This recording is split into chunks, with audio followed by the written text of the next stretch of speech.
ये कहानी केवल मनोरंजन के उद्देश्य से बनाई गई है। इसमें वर्णित सभी पात्र, स्थान, घटनाएं और परिस्थितियां पूरी तरह से लेखक की कल्पना मात्र हैं। इनका किसी भी वास्तविक व्यक्ति, स्थान, घटना या संस्था से कोई संबंध नहीं है। यदि कोई समानता संयोगवश प्रतीत होती है तो इसे मात्र एक संयोग समझा जाए। इस चैनल पर प्रस्तुत सभी कहानियां काल्पनिक या फिक्शन आधारित होती हैं। कृपया इन्हें केवल एक मनोरंजन सामग्री के रूप में लें और वास्तविकता से जोड़ने का प्रयास न करें। धन्यवाद।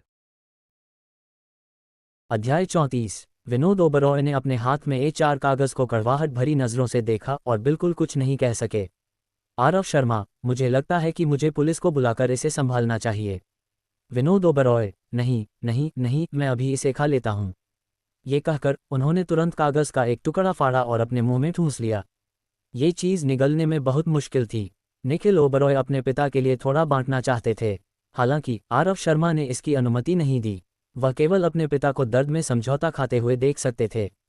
चारों कागज खाने के बाद विनोद ओबरॉय ने जल्दी से मुस्कुराते हुए पूछा, डोंग आरव, मैंने खा लिया, आप शांत हो जाएं। आरव शर्मा, श्रीमान विनोद वास्तव में तेज हैं। हालांकि आपके बेटे ने लोगों को लाकर मुझे धमकाया, मुझे मारा और यहाँ तक कि घमंड से मुझे घुटनों पर बैठने को कहा। आपको क्या लगता है कि मुझे क्या करना चाहिए? विनोद ओबरॉय ने दांत पीसे मुड़े और आदेश दिया, तुम हरामी, क्या ये तुम्हारे लिए हंगामा करने की जगह है? घुटनों पर बैठो। निखिल ओबरॉय को यकीन नहीं था, इसलिए उन्होंने सिर फेर लिया और घुटनों पर नहीं बैठे। विनोद ओबरॉय आगे बढ़े और डांटा, तुम हरामी, क्या तुमने मेरी बात नहीं सुनी? मैंने तुम्हें घुटनों पर बैठने को कहा। निखिल ओबरॉय ने असंतुष्ट होकर आरव शर्मा की ओर देखा और धम्म से घुटनों पर बैठ गए। विनोद ओबरॉय, डायरेक्टर आरव, शांत हो जाएं, बच्चा नासमझ है, उसके साथ वैसा ही व्यवहार न करें। आरव शर्मा, आप सही कह रहे हैं, मुझे उसके साथ वैसा ही व्यवहार नहीं करना चाहिए। हालांकि वह इस तरह घुटनों पर बैठने का क्या मतलब है? आपको घुटनों पर बैठने का मतलब दिखाना होगा। विनोद ओबरॉय, हाँ हाँ, डोंग आरव सही कह रहे हैं। वह जल्दी से निखिल ओबरॉय से गंभीर चेहरे के साथ बोले, क्या तुम गूंगे हो? बोलो। निखिल ओबरॉय ने अभी भी असंतुष्ट होकर आरव शर्मा को देखा और कहा, डोंग आरव, मुझे खेद है, मुझे ताइशान नहीं पता था और मैंने गलती से आपको टक्कर मार दी। आप बहुत बड़े हैं, मेरे साथ वैसा ही व्यवहार न करें। आरव शर्मा ने अपने हाथ से थप्पड़ की तरह मारा। निखिल ओबरॉय जमीन पर गिर गए, उनके मुंह के कोने से धीरे धीरे खून टपकने लगा। आरव शर्मा, अगर तुम मुझे भविष्य में देखते हो तो अपनी मर्जी से छिप जाओ, मेरी आंखों के सामने ना आओ। याद रखना। निखिल ओबरॉय ने अपनी मुट्ठियां भींच लीं। विनोद ओबरॉय का दिल भी बहुत दुखी था। हालांकि इसे ठीक करना पड़ता है और प्रमुख शेयरधारक और चेयरमैन को नाराज नहीं किया जा सकता। वह तुरंत अपने बेटे को फिर से लात मारी और डांटा, गूंगा। बोलो। निखिल ओबरॉय ने अपमान के आंसुओं को सहन किया और कहा, याद है, मुझे याद है। आरव शर्मा, हम चले जाओ। विनोद ओबरॉय, तुम जल्दी से श्रीमान डोंग आरव को बहुत बहुत धन्यवाद क्यों नहीं देते? निखिल ओबरॉय, श्रीमान डोंग आरव, बहुत बहुत धन्यवाद।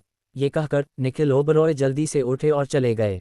विनोद ओबरॉय, डोंग आरव को राहत मिली, इतना नासमझ बेटा शिक्षित करना वास्तव में शर्मनाक है। आरव शर्मा, श्रीमान विनोद बहुत विनम्र हैं, आपका बेटा बहुत शक्तिशाली है।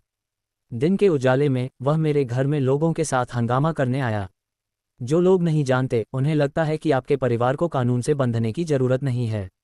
विनोद ओबरॉय, मुझे खेद है, मैं भविष्य में अपने बेटे को अच्छी तरह शिक्षित करूंगा और फिर कभी डोंग आरव को परेशान नहीं करूंगा। आरव शर्मा, अपने साथ लाए लोगों को तुरंत ले जाओ। विनोद ओबरॉय, ठीक है ठीक है। विनोद ओबरॉय तुरंत एक हारे हुए कुत्ते की तरह पूंछ दबाकर भाग गए। जिन छोटे शेयरधारकों ने अपनी इक्विटी बेच दी थी, वे जल्दी से आरव शर्मा से नमस्ते करने आए। चूंकि उन्होंने अपनी सारी इक्विटी बेच दी थी, आरव शर्मा उनके साथ और समय बर्बाद नहीं करना चाहते थे। कुछ शब्दों के अभिवादन के बाद आरव शर्मा ने उन्हें विदा कर दिया। अब केवल विक्रम देशपांडे और उनकी बेटी और ड्राइवर बचे थे। अनन्या देशपांडे 3 साल से बोर्ड की सचिव रही हैं और प्रेस्टीज रियल्टी ग्रुप से बहुत परिचित हैं। आरव शर्मा ने शुरुआत में सत्ता संभाली थी, वह ग्रुप से बिल्कुल परिचित नहीं थे और उन्हें तत्काल एक भरोसेमंद व्यक्ति की सहायता की जरूरत थी। अगर अनन्या देशपांडे वास्तव में उनकी पूरी मेहनत से मदद करने को तैयार हैं तो वह रह सकती हैं। आरव शर्मा, मिस अनन्या, क्या आप निश्चित रूप से बोर्ड की सचिव बनी रहना चाहती हैं? अनन्या देशपांडे, हाँ, मैं कंपनी से बहुत परिचित हूँ और निश्चित रूप से आपकी मदद कर सकती हूँ। विक्रम देशपांडे, हाँ, ये सही है, मेरी लड़की 3 साल से बोर्ड की सचिव रही है, मैंने उसे विशेष रूप से बहुत सारी चीज़ें सिखाई हैं और वह निश्चित रूप से औसत बोर्ड सचिव से ज़्यादा जानती है। डोंग आरव उसे एक मौका दे सकते हैं। अगर आपको लगता है कि वह सही है तो उसे रखें। अगर आपको लगता है कि वह आपके बोर्ड सचिव के काम के लिए उपयुक्त नहीं है तो उसे फिर से निकाल दें। जेमे यंग, पिता और बेटी की ईमानदारी को देखते हुए आरव शर्मा ने पहली बार प्रेस्टीज रियल्टी ग्रुप की कमान संभाली थी और उन्हें वास्तव में मदद की जरूरत थी। अनन्या देशपांडे की पहचान अपेक्षाकृत विशेष है और वह निश्चित रूप से आरव शर्मा को बहुत मदद प्रदान कर सकती हैं। इसलिए आरव शर्मा ने अनन्या देशपांडे को एक मौका दिया। 3 महीने की परीक्षा अवधि, चाहे वह कैसा भी प्रदर्शन करे उसे इन 3 महीनों में पूरा करना होगा। रहने या जाने के बारे में ये 3 महीने बाद मूल्यांकन पर निर्भर करता है। अनन्या देशपांडे ने खुशी से सिर हिलाया और कहा, डायरेक्टर आरव, मुझे यह अवसर देने के लिए धन्यवाद। मैं कड़ी मेहनत करूंगी और बने रहने की कोशिश करूंगी।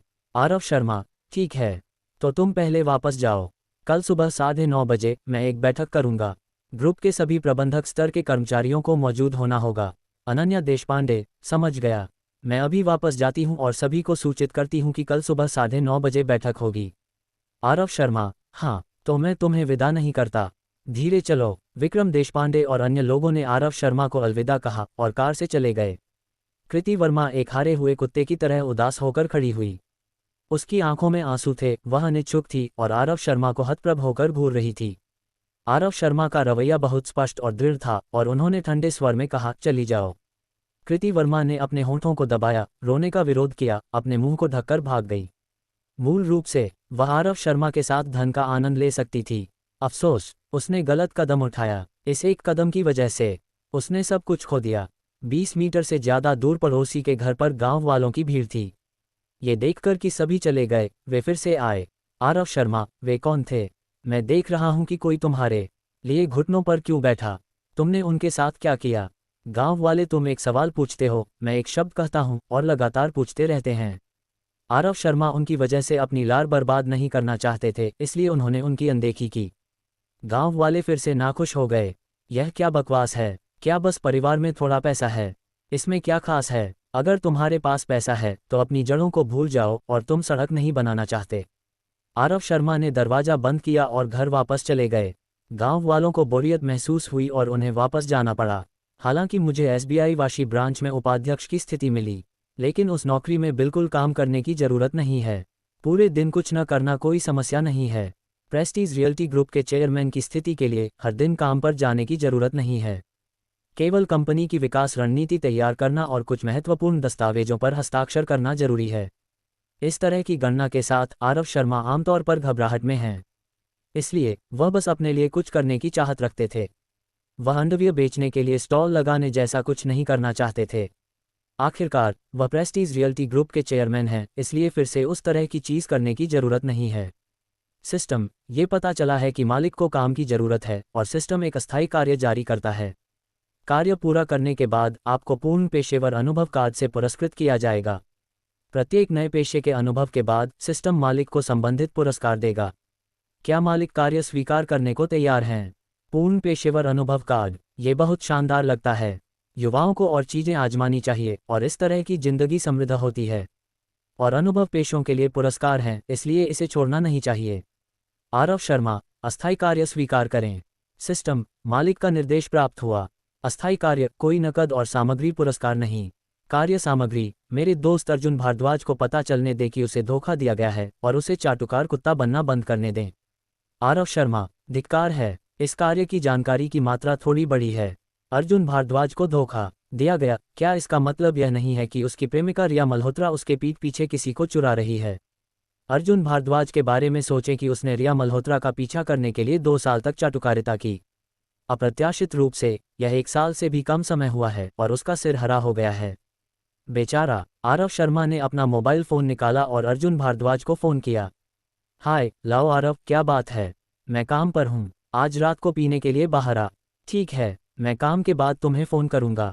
हम आज रात मिलते हैं। अध्याय 35। अच्छे दोस्त को याद दिलाना कि उसे धोखा दिया गया है, ये वास्तव में संभालना मुश्किल है। सिस्टम ने केवल इतना कहा कि अच्छे दोस्त को धोखा दिया गया है, लेकिन यह नहीं बताया कि व्यभिचारी कौन है। अगर आरव शर्मा ने इसे सीधे कहा तो अर्जुन भारद्वाज निश्चित रूप से विश्वास नहीं करेगा। और इस तरह की बात बहुत संवेदनशील है। अगर कोई सबूत नहीं है तो ये दोनों के बीच की दोस्ती को भी प्रभावित कर सकता है। चूंकि सिस्टम को पता होना चाहिए कि अर्जुन भारद्वाज को धोखा दिया गया है, तो उसे विवरण भी पता होना चाहिए। आरव शर्मा ने फिर पूछा, सिस्टम, किस नीच ने अर्जुन भारद्वाज को धोखा दिया? सिस्टम ने एक लाइट स्क्रीन पॉपअप की जिसमें केवल 3 संकेत थे। शाम 6 बजे जोशी का हेरिटेज किचन, शाम 7 बजे फीनिक्स सिनेप्लेक्स, रात 10 बजे ताज रीजेंसी। इन 3 समय और स्थानों के साथ आरव शर्मा इसे आसानी से संभाल सकते हैं। बस उन्हें समय पर इन 3 जगहों पर अर्जुन भारद्वाज को ले जाना होगा। उन्हें बोलने की जरूरत नहीं है, अर्जुन भारद्वाज खुद समझ जाएगा। शाम 6 बजे आरव शर्मा और अर्जुन भारद्वाज फीनिक्स मॉल के गेट पर मिले। आमतौर पर दोनों खाने के लिए फूड स्टॉल पर जाते थे, लेकिन अब जब आरव शर्मा अमीर हैं, वह अच्छे दोस्त को किसी ज़्यादा उच्च स्तरीय जगह पर खाने के लिए आमंत्रित करना चाहते थे। इसके अलावा आरव शर्मा को अभी भी कार्य पूरा करना है, इसलिए उन्हें किसी और जगह पर खाना होगा। आरव शर्मा, आज हम कहीं और खाते हैं, जोशी का हेरिटेज किचन चलते हैं। अर्जुन भारद्वाज, धिक्कार है, क्या तुमने पैसा उठा लिया? आरव शर्मा, मैंने स्टॉल लगाकर थोड़ा पैसा कमाया, लेकिन अगर मैं इसे पूरा खर्च नहीं करता तो मुझे बेचैनी होती है। अर्जुन भारद्वाज, धिक्कार है, तुम्हारी बहन की शादी हो गई, क्या तुमने किराए की चीज़ों का भुगतान कर दिया? आरव शर्मा, हाँ, चुप गया। चलो। अर्जुन भारद्वाज, ठीक है। हाँ, जोशी का हेरिटेज किचन की स्थापना प्रदीप जोशी और उनके बेटे ने की थी, जो देर से चिंग राजवंश और प्रारंभिक गणतंत्र भारत में एक अधिकारी थे, और इसका इतिहास 100 साल से ज़्यादा पुराना है। जोशी व्यंजन शार्क फिन पकाने के लिए सबसे प्रसिद्ध है, विशेष रूप से पीले रंग में ब्रेज्ड शार्क फिन। यहाँ की खपत कम नहीं है, प्रति व्यक्ति 2000 से ज़्यादा। आरव शर्मा और अर्जुन भारद्वाज ने पहले एक समझौता किया था, और भविष्य में जो भी अमीर होगा वह मेहमानों को यहाँ खाने के लिए आमंत्रित करेगा। हालांकि आरव शर्मा अब अर्जुन भारद्वाज के साथ दिखावा नहीं कर सकते, फिर भी वह उन्हें खाने के लिए आमंत्रित करके इसे पार कर सकते हैं। दोनों जोशी के हेरिटेज किचन में आए। दुर्भाग्यवश ये खाने का पीक समय था। अगर आप खाने के लिए अंदर जाना चाहते हैं तो आपको कतार में लगना होगा। अर्जुन भारद्वाज, धिक्कार है, इतने सारे लोग, आज अच्छा खाना खाना मुश्किल है, कोई चेहरा नहीं देता। आरव शर्मा, मुझे लगता है कि केवल 10 लोग हैं, हमें कतार में लगने में ज़्यादा समय नहीं लगेगा, धैर्य से इंतजार करो। अर्जुन भारद्वाज ने सिर हिलाया। दोनों लाउंज क्षेत्र में बैठकर इंतजार करने लगे। एक अच्छे दोस्त के रूप में अर्जुन भारद्वाज को आरव शर्मा के काम की बहुत चिंता है।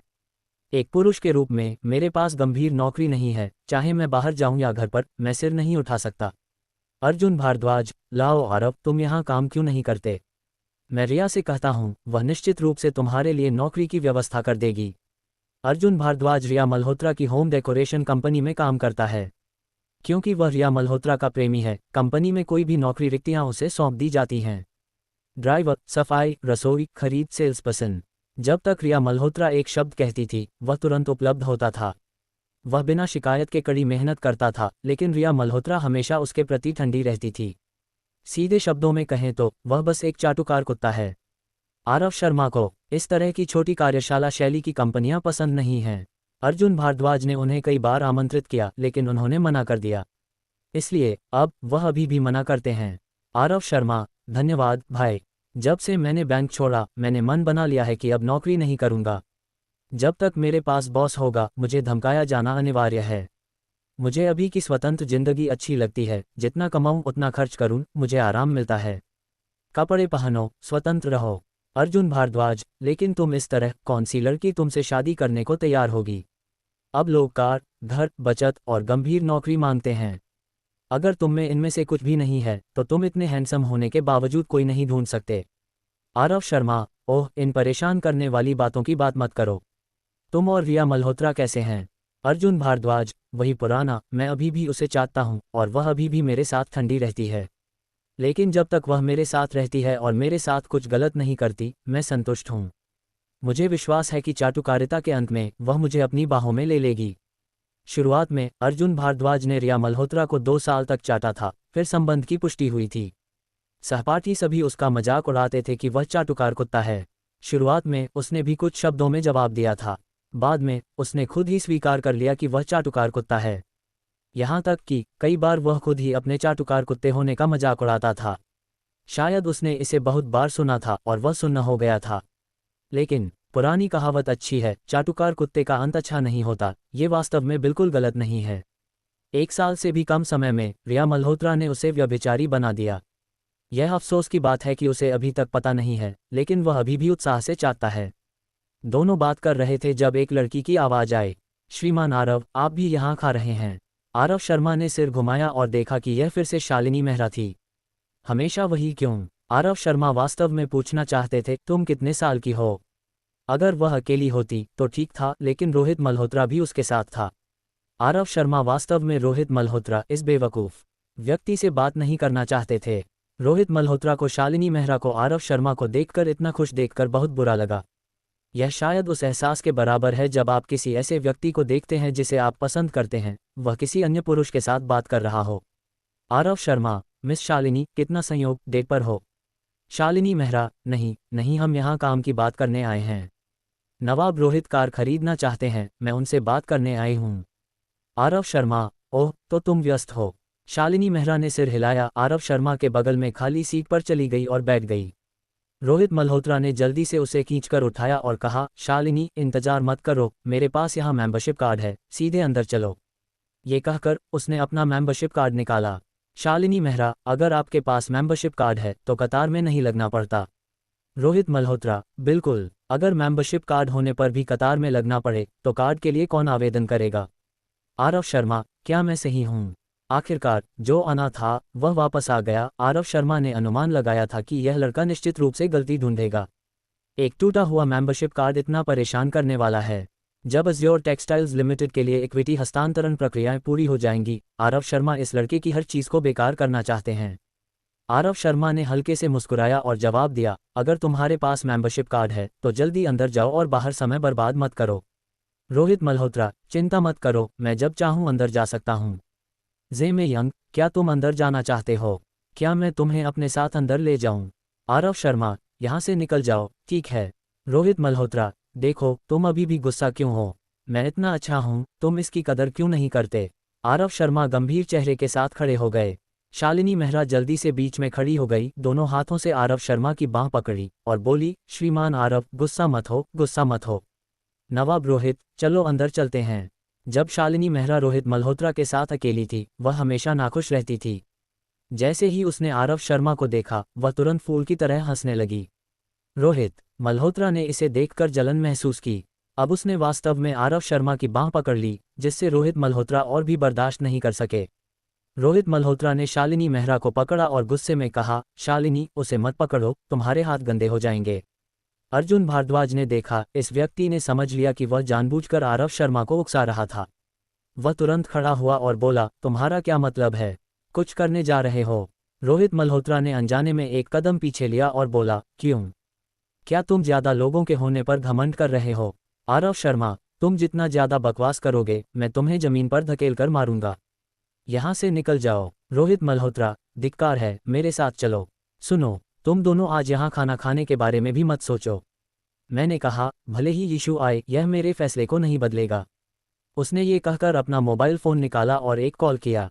थोड़ी देर बाद सूट और टाई में एक मध्यम आयु का व्यक्ति जोशी के हेरिटेज किचन से बाहर निकला। ये व्यक्ति समीर कुलकर्णी है, रोहित मल्होत्रा का चचेरा भाई। रोहित मल्होत्रा गर्वित दिखा और आरव शर्मा को तिरस्कार से देखा। वह घमंड से बोला, मेरा चचेरा भाई आ गया है, वह इस स्टोर का प्रबंधक है। वह बचपन से मेरे परिवार का एहसानमंद रहा है और मेरे परिवार के आदेशों का पालन करता है। अगर मैं कहूं कि तुम्हें अंदर खाने की अनुमति नहीं है तो वह निश्चित रूप से तुम्हें अंदर नहीं जाने देगा। समीर कुलकर्णी पास आया और मुस्कुराते हुए बोला, चचेरे भाई, तुम खाने के लिए आए और मुझे पहले से नमस्ते क्यों नहीं कहा? मैं सीधे तैयारी करता और तुम आते ही खा सकते थे। रोहित मल्होत्रा, मैं अपने दोस्तों के साथ आया और अचानक यहाँ आने का फैसला किया, इसलिए तुम्हें नमस्ते नहीं कहा। चचेरे भाई, इन दो लोगों ने मुझे गुस्सा दिलाया और मैं नहीं चाहता कि वे अंदर खाने जाएं। समीर कुलकर्णी ने आरव शर्मा और अर्जुन भारद्वाज को ध्यान से देखा और पाया कि दोनों साधारण कपड़े पहने हुए हैं और देखने में दाइसी जैसे लगते हैं, इसलिए उसने तय किया कि उन्हें धमकाना आसान है। समीर कुलकर्णी, मैं समझ गया, तुम सब पहले जाओ, मैं यहाँ संभाल लूंगा। रोहित मल्होत्रा ने आरव शर्मा की ओर आंख मारी और बोला, हम पहले जाते हैं, जल्दी से निकल जाओ, तुम मेरे लायक हो। हम्फ। अध्याय 36। हालांकि अर्जुन भारद्वाज एक चाटुकार कुत्ता है, वह लंबे समय से आरव शर्मा के साथ है और उसका स्वभाव भी बहुत सख्त है। रोहित मल्होत्रा को इतना घमंडी देखकर वह आगे बढ़ा और उसे मारना चाहता था। आरव शर्मा ने जल्दी से उसे पकड़ा और समझाया, हम सब बड़े हो गए हैं, अब हम पहले की तरह हमेशा बल से समस्याओं का समाधान नहीं कर सकते। अर्जुन भारद्वाज, तो फिर क्या करें? आरव शर्मा, क्या वह हमें इसलिए कम नहीं आंक रहा क्योंकि वह अमीर है? तो मैं दूसरों के तरीके से दूसरों का इलाज करूंगा। अर्जुन भारद्वाज, लाओ आरव, हमारे पास इतना पैसा नहीं है कि हम मेंबरशिप कार्ड चार्ज करें। आरव शर्मा, मैंने अभी एक क्रेडिट कार्ड लिया है। कहा जाता है कि मैं असीमित फंडिंग प्राप्त कर सकता हूं, बशर्ते मैं इसे 1 साल के भीतर चुका सकूं। मैंने अभी तक इसका उपयोग नहीं किया है, मैं आज इसे आजमाऊंगा। समीर कुलकर्णी ने सुना कि आरव शर्मा क्रेडिट कार्ड के साथ मेंबरशिप कार्ड खोलना चाहते हैं और तुरंत मुस्कुराते हुए बोला, मुझे खेद है, हम आपके लिए मेंबरशिप कार्ड खोलने से इनकार करते हैं। अर्जुन भारद्वाज, क्यों? ऐसा नहीं है कि हम पैसे नहीं दे रहे। समीर कुलकर्णी, क्यों? बस इसलिए कि मैं स्टोर मैनेजर हूं, अगर मैं कहूं नहीं तो तुम कार्ड खोलने के बारे में भी मत सोचो। अर्जुन भारद्वाज ने अपनी मुट्ठियां भींच लीं और समीर कुलकर्णी को मारने वाला था। आरव शर्मा ने उसे गले लगाया, मुस्कुराया और उसके कंधे पर थपथपाकर उसे सांत्वना दी। समीर कुलकर्णी ने अपने कपड़े ठीक किए और तिरस्कार से बोला, क्या तुम अभी भी मारना चाहते हो? तुम मुझे मारने की हिम्मत करो और देखो। अगर तुम्हारी भ्रष्ट पैंट नहीं खो देते तो मैं तुम्हारी कमरबंद को कड़ा मानता हूं। आरव शर्मा ने हाथ हिलाया और समीर कुलकर्णी को एक थप्पड़ मारा। बिना किसी चेतावनी के, बहुत अचानक। आसपास इंतजार कर रहे सभी खाने वाले हैरानी से देखने लगे। समीर कुलकर्णी ने अपना चेहरा ढक लिया, वह भी हैरान था। उसे उम्मीद नहीं थी कि आरव शर्मा बिना चेतावनी के उसे मार देगा। अर्जुन भारद्वाज, लाओ आरव, क्या तुमने नहीं कहा कि हम सब बड़े हो गए हैं और पहले की तरह बल से समस्याओं का समाधान नहीं कर सकते? आरव शर्मा, मैं और बर्दाश्त नहीं कर सकता, मुझे अब और बर्दाश्त करने की जरूरत नहीं है। अर्जुन भारद्वाज, हाँ ये सही है, तुमने मुझे मारने की हिम्मत की, गंदगी की तलाश में। समीर कुलकर्णी ने गुस्से में गाली दी, आरव शर्मा को मारने के लिए दौड़ा। आरव शर्मा और अर्जुन भारद्वाज ने उसे एक साथ मारा और तुरंत उसे जमीन पर गिरा दिया। आओ आओ, समीर कुलकर्णी ने जोर से चिल्लाया। स्टोर में वेटर सभी व्यस्त थे। हालांकि जब उन्होंने स्टोर मैनेजर की चीख सुनी तो वे दौड़कर बाहर आए। आरव शर्मा ने जल्दी से अर्जुन भारद्वाज को पीछे खींच लिया। वेटर ने समीर कुलकर्णी को उठाने में मदद की। समीर कुलकर्णी ने अपने चेहरे को हल्के से सहलाया और वह दर्द में सिसकने लगा। समीर कुलकर्णी, इन्होंने मुझे मारा, तुम लोग इन्हें मारो, इन्हें मार डालो। स्टोर मैनेजर ने आदेश दिया कि वेटरों को पालन करना होगा, वरना उनकी नौकरी चली जाएगी। आरव शर्मा ने जल्दी से चिल्लाया, तुम इस तरह मेहमानों के साथ व्यवहार करके बॉस को क्या समझाओगे? समीर कुलकर्णी, धिक्कार है, तुमने मुझे पहले ही मारा, मुझे बॉस को क्या समझाना है? आरव शर्मा, मैं तुम्हें सलाह देता हूं कि पहले बॉस से निर्देश मांग लो, फिर तय करो कि क्या करना है। वास्तव में आरव शर्मा बस बॉस को देखना चाहते थे। हाथ से लड़ना सबसे निम्न स्तरीय समाधान है। आरव शर्मा अब समस्या को अधिक उच्च स्तरीय तरीके से हल करना चाहते हैं। अगर बॉस सामने नहीं आता तो वह उच्च स्तरीय नहीं हो सकते। समीर कुलकर्णी, मुझे निर्देश मांगने की जरूरत नहीं है, मैं फैसला ले सकता हूं। सुनो, अगर तुम लोग अभी भी यहाँ उनका पीछा करना चाहते हो तो उन्हें मेरे लिए मार डालो, मैं सभी परिणामों को वहन करूंगा। वेटर अपनी नौकरी के लिए इतना परवाह नहीं करते। रुको, पीछे से एक दहाड़ आए। सभी रुक गए और जल्दी से उस ओर देखने लगे। बॉस प्रदीप जोशी आ गए हैं।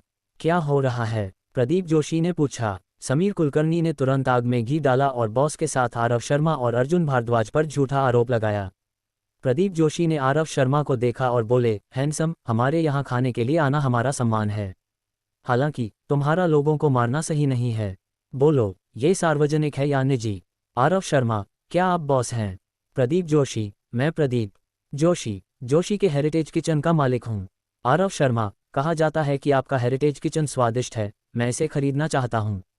एक कीमत बताओ। प्रदीप जोशी, अर्जुन भारद्वाज, समीर कुलकर्णी, सभी आश्चर्य, आघात, भ्रम, हैरानी। ये व्यक्ति इतना घमंडी है कि वह एक रेस्तरां खरीदना चाहता है। समीर कुलकर्णी, धिक्कार है, तुम क्या दिखावा कर रहे हो? क्या तुम्हें पता है कि हेरिटेज किचन की कीमत कितनी है? ये 10 करोड़ रुपए की है, क्या तुम्हारे पास इतना पैसा है? आरव शर्मा, तुम इतना बकवास कहाँ से लाते हो? क्या तुम बॉस हो या वह बॉस है? क्या तुम्हें बोलने का अधिकार है? समीर कुलकर्णी निरुत्तर हो गया। प्रदीप जोशी ने मुस्कुराते हुए कहा, मुझे नहीं पता था कि हैंडसम इतना शक्तिशाली है। लेकिन समीर कुलकर्णी सही है, हमारे जोशी के हेरिटेज किचन का मूल्यांकन 10 करोड़ है। क्या आप निश्चित रूप से इसे खरीदना चाहते हैं? आरव शर्मा, 10 करोड़, क्या आप निश्चित हो सकते हैं? प्रदीप जोशी, हाँ। आरव शर्मा, तो मैंने इसे खरीद लिया, चलो एक इक्विटी हस्तांतरण पुस्तिका बनाते हैं। सभी ने आरव शर्मा को हैरानी से देखा। 10 करोड़, भाई, वह उस समय सब्जियां खरीद रहा था, बस खरीद लिया। धिक्कार है, क्या मैं बहुत गरीब हूं या मैंने गलत सुना? मुझे क्यों लगता है कि उसके लिए 10 करोड़ 1 रुपये की तरह है? धिक्कार है, उसने 10 करोड़ रुपए उसी तरह खर्च किए जैसे मैं 1 रुपये खर्च करता हूँ, और उसने पलक भी नहीं झपकी। क्या उसे लगता है कि वह सब्जी बाजार में सब्जियां खरीद रहा है? बस देखा और खरीद लिया और जांच भी नहीं की। शानदार, हम बॉस के व्यवहार को नहीं समझ सकते। न केवल देखने वाले समझ नहीं सके, अर्जुन भारद्वाज, जो 4 साल से आरव शर्मा के दोस्त थे, भी स्तब्ध रह गए। क्या ये वही डायसी आरव शर्मा है जो उनके जैसा है? अर्जुन भारद्वाज, लाओ आरव, क्या तुम गंभीर हो? आरव शर्मा, क्या तुम्हें लगता है कि मैं मजाक कर रहा हूँ? अर्जुन भारद्वाज, ऐसा नहीं है। लेकिन तुमने 10 करोड़ के लिए कहाँ से खरीदा? आरव शर्मा, क्या मैंने तुम्हें अभी नहीं बताया कि मुझे अभी एक क्रेडिट कार्ड मिला है? ये ठीक 10 करोड़ रुपए का है और यह नकद निकासी का समर्थन करता है। बॉस, क्या आप बेचना चाहते हैं? प्रदीप जोशी, क्या मैं पूछ सकता हूं कि आप इसे क्यों खरीदना चाहते हैं? आरव शर्मा, 3 कारण। पहला, मैं उसे निकालना चाहता हूं। दूसरा, मैं उसके चचेरे भाई को बाहर निकालना चाहता हूं। तीसरा, मैं भविष्य में खाने के लिए आना चाहता हूं, मैं कभी भी आ सकता हूं, बिना कतार में लगे। घमंड क्या है? इसे घमंड कहते हैं। समीर कुलकर्णी ने लार ली, उनके दिल में थोड़ा डर महसूस हुआ। हालांकि उन्हें लगा कि आरव शर्मा ऐसा व्यक्ति नहीं लगता जो 10 करोड़ निकाल सकता हो। बैंक एक डायसी को 10 करोड़ की सीमा वाला क्रेडिट कार्ड कैसे दे सकता है? क्या यह मजाक नहीं है? समीर कुलकर्णी, धिक्कार है, तुम दिखावा कर सकते हो। तुम्हारे कपड़े देखो, कौन विश्वास करेगा कि तुम्हारे पास 10 करोड़ हैं? क्या तुम्हें लगता है कि यह धमकी मुझे डरा सकती है? आरव शर्मा, बॉस प्रदीप, क्या आपका अंतिम फैसला है या उसका? मैं जब आपसे बात कर रहा हूं तो वह हमेशा क्यों टोकता है? आपके पास बिल्कुल कोई दर्जा नहीं है। प्रदीप जोशी ने अजीब तरह से मुस्कुराया और फिर डांटा, समीर कुलकर्णी, अगर तुम फिर से बीच में बोले तो तुरंत बिस्तर से बाहर निकल जाओ। समीर कुलकर्णी, श्रीमान प्रदीप, मुझे खेद है, मैं गलत था। प्रदीप जोशी, बाहर निकलो और किनारे खड़े हो जाओ, यह आंखों में चुभता है। समीर कुलकर्णी, हाँ हाँ हाँ। समीर कुलकर्णी केवल आज्ञाकारी रूप से एक तरफ चले गए और चुपचाप खड़े हो गए। प्रदीप जोशी, हैंडसम, मुझे नहीं पता कि आपके पास इतना पैसा है। अगर आप हेरिटेज किचन खरीदना चाहते हैं तो यह असंभव नहीं है। हमारा मूल्यांकन 10 करोड़ है। अगर आप इसे खरीदना चाहते हैं तो आपको प्रीमियम देना होगा। 12 करोड़ स्वीकार्य है, मैं इसे आपको बेच दूंगा। अगर आप इसे स्वीकार नहीं कर सकते तो।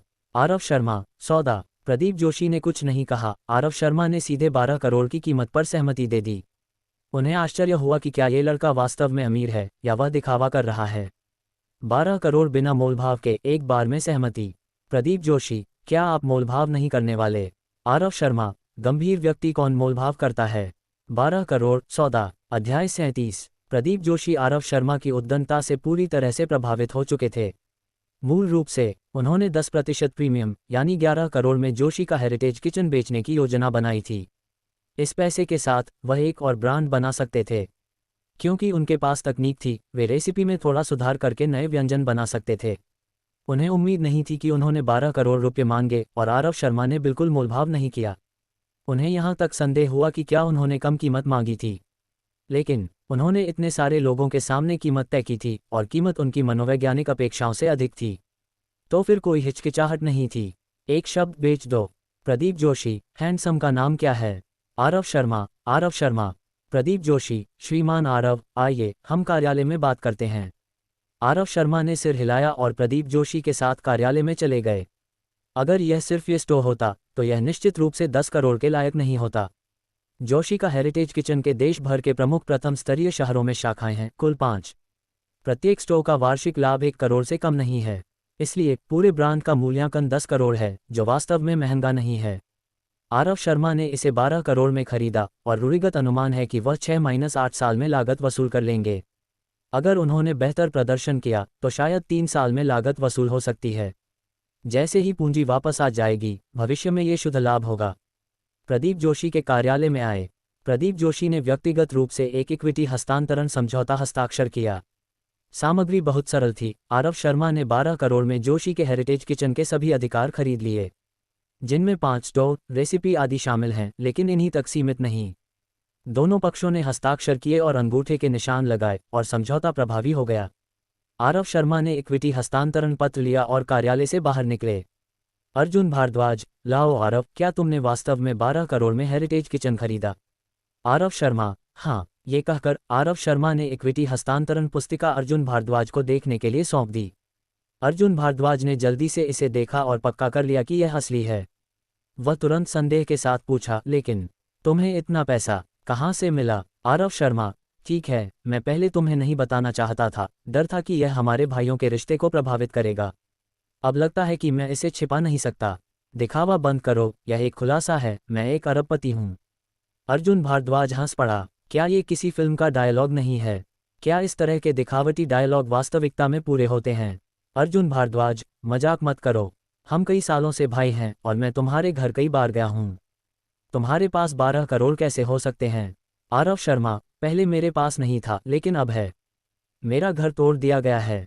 अर्जुन भारद्वाज, विध्वंस, धिक्कार है। मैंने बहुत पहले कहा था कि तुम्हारा घर निश्चित रूप से तोड़ा जाएगा और यह सच हो गया। तुम्हें कितना नुकसान हुआ? आरव शर्मा, मेरे परिवार का स्थान बहुत महत्वपूर्ण है, उन्होंने 12 करोड़ दिए। अर्जुन भारद्वाज, धिक्कार है, ये वास्तव में एक अच्छा काम है, ये कच्चे से बेहतर नहीं है। सभी रास्ते रोम की ओर जाते हैं, मैं अभी भी दौड़ रहा हूँ, लेकिन तुम विमान पर चढ़ गए। आरव शर्मा, भले ही मैं विमान पर चढ़ जाऊं, मैं नीचे एक सीढ़ी फेंकूंगा। तुम सीढ़ी पकड़ो और मैं तुम्हें अपने साथ रोम ले जाऊंगा। हाँ, अब आरव शर्मा हेरिटेज किचन के बॉस बन गए हैं। कुछ टकराव हैं जिन्हें हल करने की जरूरत है। वे रोहित मल्होत्रा और शालिनी मेहरा के पास आए। रोहित मल्होत्रा एक चुटकुला सुना रहा था, शालिनी मेहरा को हंसाने की कोशिश कर रहा था। हालांकि शालिनी मेहरा ने सिर झुकाकर खाने पर ध्यान दिया और कोई जवाब नहीं दिया। ईमानदारी से कहें तो आरव शर्मा थोड़ा भ्रमित थे। रोहित मल्होत्रा भी एक अमीर दूसरी पीढ़ी माना जाता है। महिलाओं की पसंद की बात तो छोड़ दें, महिलाओं की कमी तो बिल्कुल नहीं है। वह शालिनी मेहरा को इतना क्यों चाहता है? हालांकि आरव शर्मा ने अपने अच्छे दोस्त अर्जुन भारद्वाज की ओर देखा। शायद कुछ लोग चाटुकार कुत्ता बनना पसंद करते हैं, इसके लिए कोई कारण नहीं होता। अर्जुन भारद्वाज आगे बढ़ा और मेज पर दस्तक दी। रोहित मल्होत्रा और शालिनी मेहरा दोनों ने उसकी ओर देखा। रोहित मल्होत्रा, तुम अंदर कैसे आए? मेरे चचेरे भाई ने तुम्हें अंदर कैसे आने दिया? मेरा चचेरा भाई कहाँ है? आरव शर्मा, तो तुम उसे फोन करके क्यों नहीं पूछते? रोहित मल्होत्रा ने फोन उठाया और अपने चचेरे भाई को फोन किया। समीर कुलकर्णी इस समय रेस्तरां के इंतजार क्षेत्र में हतप्रभ था। वह बहुत चिंतित था कि आरव शर्मा वास्तव में 12 करोड़ में हेरिटेज किचन खरीद लेगा। ऐसी स्थिति में वह स्टोर मैनेजर खत्म हो जाएगा। जब उसने अपने चचेरे भाई का फोन देखा तो उसने जल्दी से कनेक्ट किया। समीर कुलकर्णी, हेलो चचेरा भाई। रोहित मल्होत्रा, तुम्हारे साथ क्या बात है? तुमने उन्हें अंदर क्यों आने दिया? तुम मुझे मेरे दोस्तों के सामने शर्मिंदा कर रहे हो। समीर कुलकर्णी, तुम किस टेबल पर हो? मैं आकर तुम्हें बताता हूँ। रोहित मल्होत्रा, टेबल 38, जल्दी यहाँ आओ। मैं सचमुच गुस्सा हूँ। जल्द ही। समीर कुलकर्णी उनके पास आया। रोहित मल्होत्रा ने समीर कुलकर्णी को बिल्कुल चेहरा नहीं दिया और अपने चचेरे भाई को बिल्कुल गंभीरता से नहीं लिया। तुम क्या कर रहे हो? ये तय हुआ था कि उन्हें अंदर नहीं आने देना है। क्या तुमने नहीं कहा कि मैं इसे संभाल लूंगा? तुम मेरे लिए इसे इस तरह संभालते हो? रोहित मल्होत्रा ने पूछा। समीर कुलकर्णी, बॉस ने उन्हें अंदर लाया और मेरे पास कोई रास्ता नहीं था। रोहित मल्होत्रा, बॉस ने उन्हें अंदर लाया? क्यों? समीर कुलकर्णी, उसने कहा कि वह हेरिटेज किचन खरीदना चाहता है। रोहित मल्होत्रा, हाँ, मैं इतना हंसा। हेरिटेज किचन का मूल्यांकन 10 करोड़ है और उसने इसे खरीद लिया। हाँ, यह इस साल मैंने सुना सबसे अच्छा चुटकुला है। अर्जुन भारद्वाज ने अपने हाथ में इक्विटी हस्तांतरण समझौता मेज पर फेंक दिया और बोला, तुम मूर्ख, ध्यान से देखो। तुम्हारे पिता और बॉस के हस्ताक्षर और अंगूठे के निशान नकली नहीं हो सकते। रोहित मल्होत्रा ने जल्दी से इक्विटी हस्तांतरण समझौता उठाया और देखा। आरव शर्मा और प्रदीप जोशी के हस्ताक्षर और अंगूठे के निशान देखकर वह तुरंत फुसफुसाया।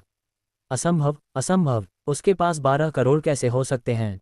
एक गरीब लड़के के पास जो सड़क पर स्टॉल लगाता है, 12 करोड़ कैसे हो सकते हैं? अर्जुन भारद्वाज ने इक्विटी हस्तांतरण समझौता वापस लिया और बोला, तुम्हारा पिता आरव हमेशा कम प्रोफाइल रहा है। 10 करोड़ तो छोड़ो, 10 बिलियन होने पर भी वह ऐसा ही है। तुम्हें लगता है कि हर कोई तुम्हारी तरह है और 2 बदबूदार पैसे होने पर दिखावा करना पड़ता है। वेटर, यहाँ आओ। स्टोर में वेटर दौड़कर आए। अर्जुन भारद्वाज ने इक्विटी हस्तांतरण पुस्तिका ऊपर उठाई और जोर से बोला, यह इक्विटी हस्तांतरण पुस्तिका है। प्रदीप जोशी ने पहले ही हेरिटेज किचन को मेरे अच्छे दोस्त आरव शर्मा को बेच दिया है। अब आरव शर्मा तुम्हारा बॉस है। अगर तुम यहाँ काम करना जारी रखना चाहते हो तो उसे बाहर फेंक दो। समीर कुलकर्णी ने जल्दी से विनती की, श्रीमान आरव, मुझे खेद है, मैं गलत था, मैं अपराधी हूँ। आप मुझे सुधार का मौका दें, मुझे अपने अपराध को मिटाने और आपकी सेवा करने दें। अर्जुन भारद्वाज, अब मुझे पता है कि मैं गलत था। जब तुमने हमें अभी खाने के लिए अंदर नहीं आने दिया तब तुम्हारा रवैया ऐसा नहीं था। समीर कुलकर्णी, मुझे खेद है, मैं गलत था, मुझे वास्तव में पता है कि मैं गलत था। रोहित मल्होत्रा, तुम पागल हो। तुम मुझसे विनती क्यों कर रहे हो? यह अभी निश्चित नहीं है कि यह चीज़ असली है या नहीं। उसने कहा कि यह इक्विटी हस्तांतरण समझौता है और यह है। उसने कहा कि यह असली है और यह वही है। कौन इसे साबित कर सकता है? इस समय एक धीमी आवाज आई। मैं। सभी ने आवाज की ओर देखा और प्रदीप जोशी मुस्कुराते हुए आए। श्रीमान आरव, आपको रोकने के लिए मुझे खेद है, प्रदीप जोशी ने विनम्रता से कहा। आरव शर्मा, हाँ, श्रीमान प्रदीप विनम्र हैं, इसका आपसे कोई लेना देना नहीं है। प्रदीप जोशी ने सिर हिलाया और फिर अपना समझौता ऊपर उठाया। फिर उन्होंने जोर से कहा, मैंने वास्तव में श्रीमान आरव शर्मा के साथ एक इक्विटी हस्तांतरण समझौता हस्ताक्षर किया है। अब से श्रीमान आरव शर्मा हेरिटेज किचन के बॉस हैं। अगर आप यहाँ काम करना जारी रखना चाहते हैं तो आपको उनके निर्देशों का पालन करना होगा। अर्जुन भारद्वाज, क्या तुमने सुना? कोई संदेह नहीं, ये दोनों लोग अभी घमंडी और दबंग थे और तुम्हारे नए बॉस को खाने के लिए अंदर नहीं आने दे रहे थे।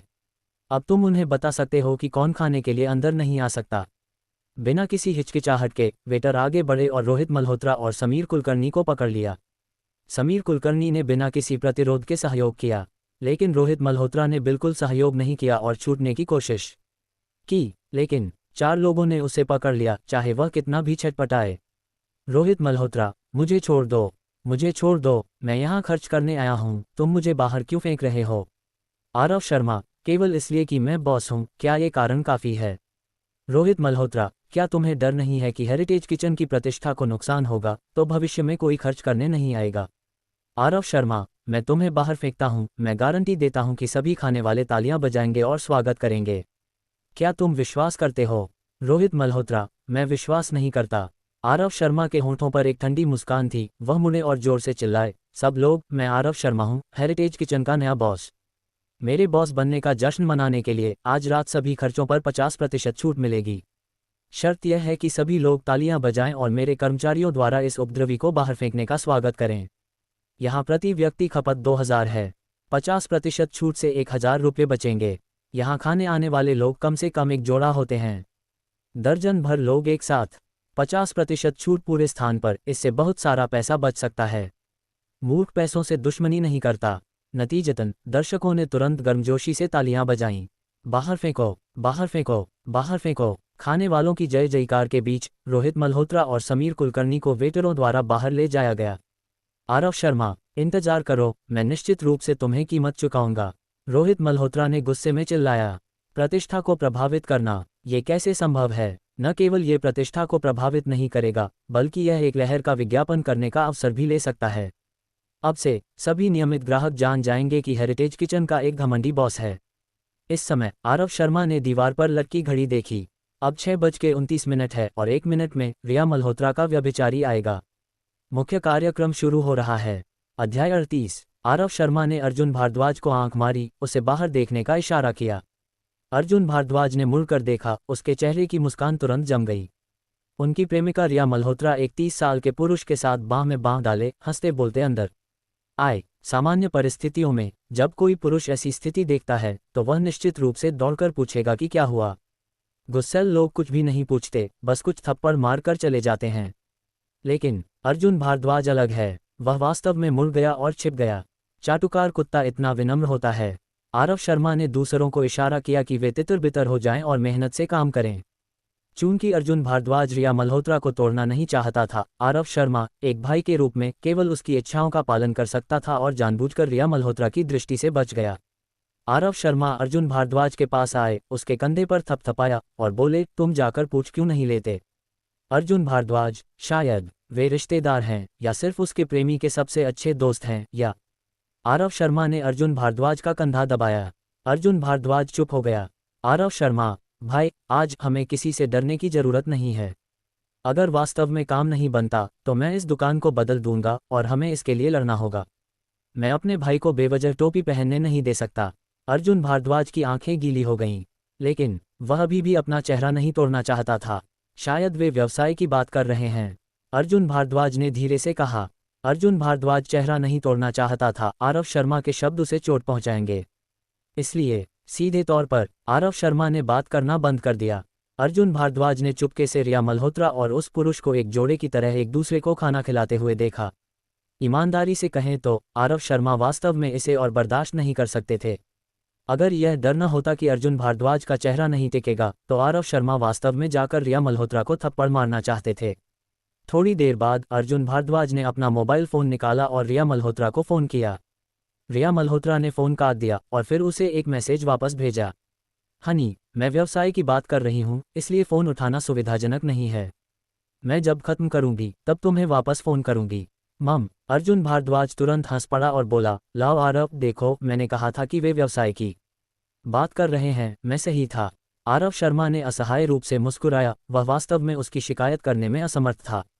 व्यवसाय की बात करने के लिए एक दूसरे को खाना खिलाना धिक्कार है। अर्जुन भारद्वाज ने खुशी से रिया मल्होत्रा को जवाब दिया, कोई बात नहीं, व्यवसाय महत्वपूर्ण है, हिम्मत रखो। आरव शर्मा ने दांत पीसे, उन्हें आज अर्जुन भारद्वाज की चाटुकारिता की समस्या को ठीक करना था। ये निमा बहुत परेशान करने वाला लगता है। 7:10 बजे रिया मल्होत्रा और वह पुरुष होटल से एक साथ निकले।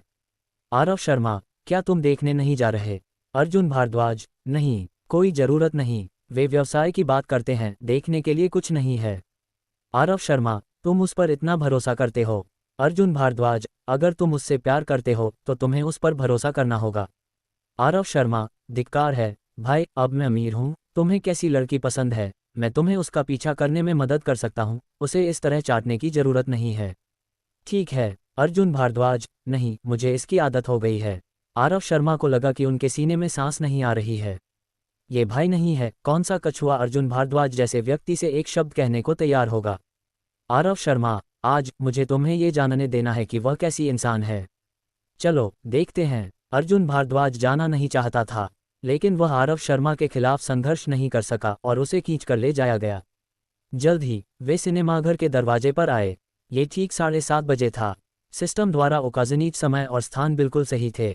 आरव शर्मा, व्यवसाय की बात करने के लिए सिनेमाघर में आने की ज़रूरत है। क्या तुम अभी भी उसकी बकवास पर विश्वास करते हो? अर्जुन भारद्वाज, अभी जल्दी है, कहीं और जाने की जगह नहीं है, और सिनेमाघर में जाकर फिल्म देखकर समय बिताना समझ में आता है। आरव शर्मा, तुम कमाल हो, मैं यहाँ तुम्हारे साथ इंतजार करता हूँ जब तक वे बाहर नहीं आते। क्या तुम विश्वास करते हो जब वे बाहर आएंगे तो सीधे होटल में कमरा खोलने जाएंगे? अर्जुन भारद्वाज, असंभव, रिया मेरे साथ कुछ गलत करने की संभावना नहीं है। उसने कहा कि वह व्यवसाय की बात कर रही है, तो वह निश्चित रूप से व्यवसाय की बात कर रही है। आरव शर्मा, ठीक है, जब वे बाहर आएंगे, अगर वे सीधे कमरा खोलने गए तो तुम मुझे पुरुष की भावना दिखाओ और उसके साथ रिश्ता तोड़ दो। अगर वे अलग होकर घर चले गए तो मैं भविष्य में उस पर संदेह नहीं करूंगा। ठीक है। अर्जुन भारद्वाज चुप रहा, वह हतप्रभ था, उसे आरव शर्मा की शर्त स्वीकार करने की हिम्मत बिल्कुल नहीं थी। आरव शर्मा, भाई तुम पहले चाटुकार कुत्ता थे, मैं इसका विरोध नहीं करता। हर किसी का अपना व्यक्तित्व होता है और मैं इसका सम्मान करता हूँ। हालांकि मैं अपने भाई का हरा सिर और इतना काया होना स्वीकार नहीं कर सकता। मेरे लिए अपनी कमर सीधी करो, फिर से पुरुष बनो। ठीक है। अर्जुन भारद्वाज, मैंने उसे इतने लंबे समय तक चाटा था, तब जाकर सफल हुआ था। तुम अब मुझसे गंभीरता से सच्चाई की जांच करने को कह रहे हो। अगर यह वास्तव में वैसा है जैसा तुमने कहा और मेरा सिर हरा है, तो क्या मुझे उसे नहीं खोना पड़ेगा? मैंने जो कुछ भी चाटा वह सब बेकार नहीं हो जाएगा। आरव शर्मा, मैं वास्तव में तुम्हें एक थप्पड़ मारकर तुम्हें जगाना चाहता हूँ, तुम हरामी। दोनों चुप हो गए। थोड़ी देर बाद आरव शर्मा ने अर्जुन भारद्वाज से बहुत गंभीरता से कहा, बस एक बार पुरुष बन जाओ, मैं तुम्हें हेरिटेज किचन का ब्रांड ऑपरेशन ऑफिसर बनाऊंगा।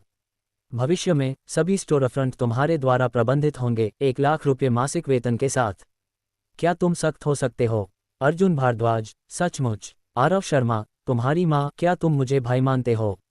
तुम वास्तव में मेरी ईमानदारी पर संदेह करते हो? अर्जुन भारद्वाज, नहीं, मुझे बस लगता है कि 1 लाख का मासिक वेतन बहुत डरावना है। मेरे पास अभी केवल 3,000 से थोड़ा ज़्यादा मासिक है, तो वास्तव में गुस्सा आ रहा है।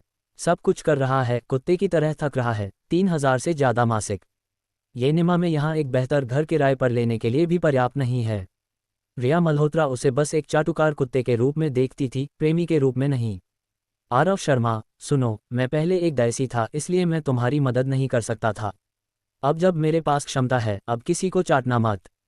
मुझे वह ऊर्जा दिखाओ जो तुमने अभी स्टोव में रोहित मल्होत्रा और समीर कुलकर्णी से निपटने में इस्तेमाल की थी, और जो कोई नाखुश है उसे मार दो। ठीक है अर्जुन भारद्वाज, मैं कोशिश करूंगा। आरव शर्मा, ठीक है कोशिश करो, मुझे विश्वास है कि तुम सख्त हो सकते हो। दोनों चुपचाप इंतजार करने लगे। 10:10 पर रिया मल्होत्रा का पुरुष बाहर आया। रिया मल्होत्रा उस पुरुष की बाहों में समा गई और दोनों एक दूसरे से चिपक गए। अगर सिनेमाघर के प्रवेश द्वार पर इतने सारे लोग न होते तो वे निश्चित रूप से वहीं पर कुछ कर लेते। आरव शर्मा ने अर्जुन भारद्वाज की ओर देखा और बोला, ये सब इस तरह है, क्या तुम इसे सहन कर सकते हो? अर्जुन भारद्वाज, मैं इसे संभाल सकता हूँ। आरव शर्मा, तुम्हारी माँ, मैं इसे और नहीं सह सकता। तुम ताबूत न देखो तो रोओगे नहीं। चलो उनके पीछे जाकर देखो कि वे कहाँ जाते हैं, मुझे तुम्हें हार मानने पर मजबूर करना है। दोनों चुपके से पीछा करने लगे।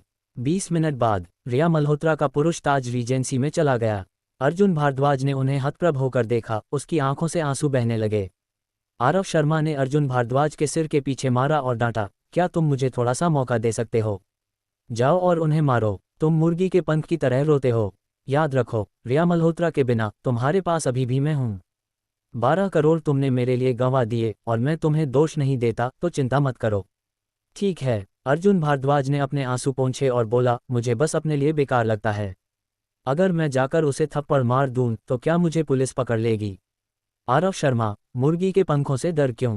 भावनात्मक विवाद और पुलिस तुम्हें सजा नहीं देगी। शायद लोग इसे बिल्कुल परवाह न करें। जब तक तुम उसे थप्पड़ मारने की हिम्मत करते हो तुम सख्त हो जाओगे। अगर तुम उसे थप्पड़ मारने की हिम्मत नहीं करते तो तुम हमेशा उसकी छाया में जीना होगा। अर्जुन भारद्वाज की आंखें ठंडी हो गईं और वह गुस्से में दौड़ पड़ा। आरव शर्मा मुस्कुराए और अपने आप से आह भरी, धिक्कार है, यह मेरा भाई है। आरव शर्मा जल्दी से पीछे गए, किसी भी समय अर्जुन भारद्वाज का समर्थन करने के लिए तैयार। रिया मल्होत्रा के पुरुष ने फ्रंट डेस्क पर चेक इन किया, फिर से एक दूसरे से चिपक गए और लिफ्ट की ओर चले। अचानक उन दोनों के पीछे से एक दहाड़, आए कुतिया, क्या तुम मेरे लायक हो? अध्याय 39। पीछे से दहाड़ सुनकर रिया मल्होत्रा तुरंत मुड़ी।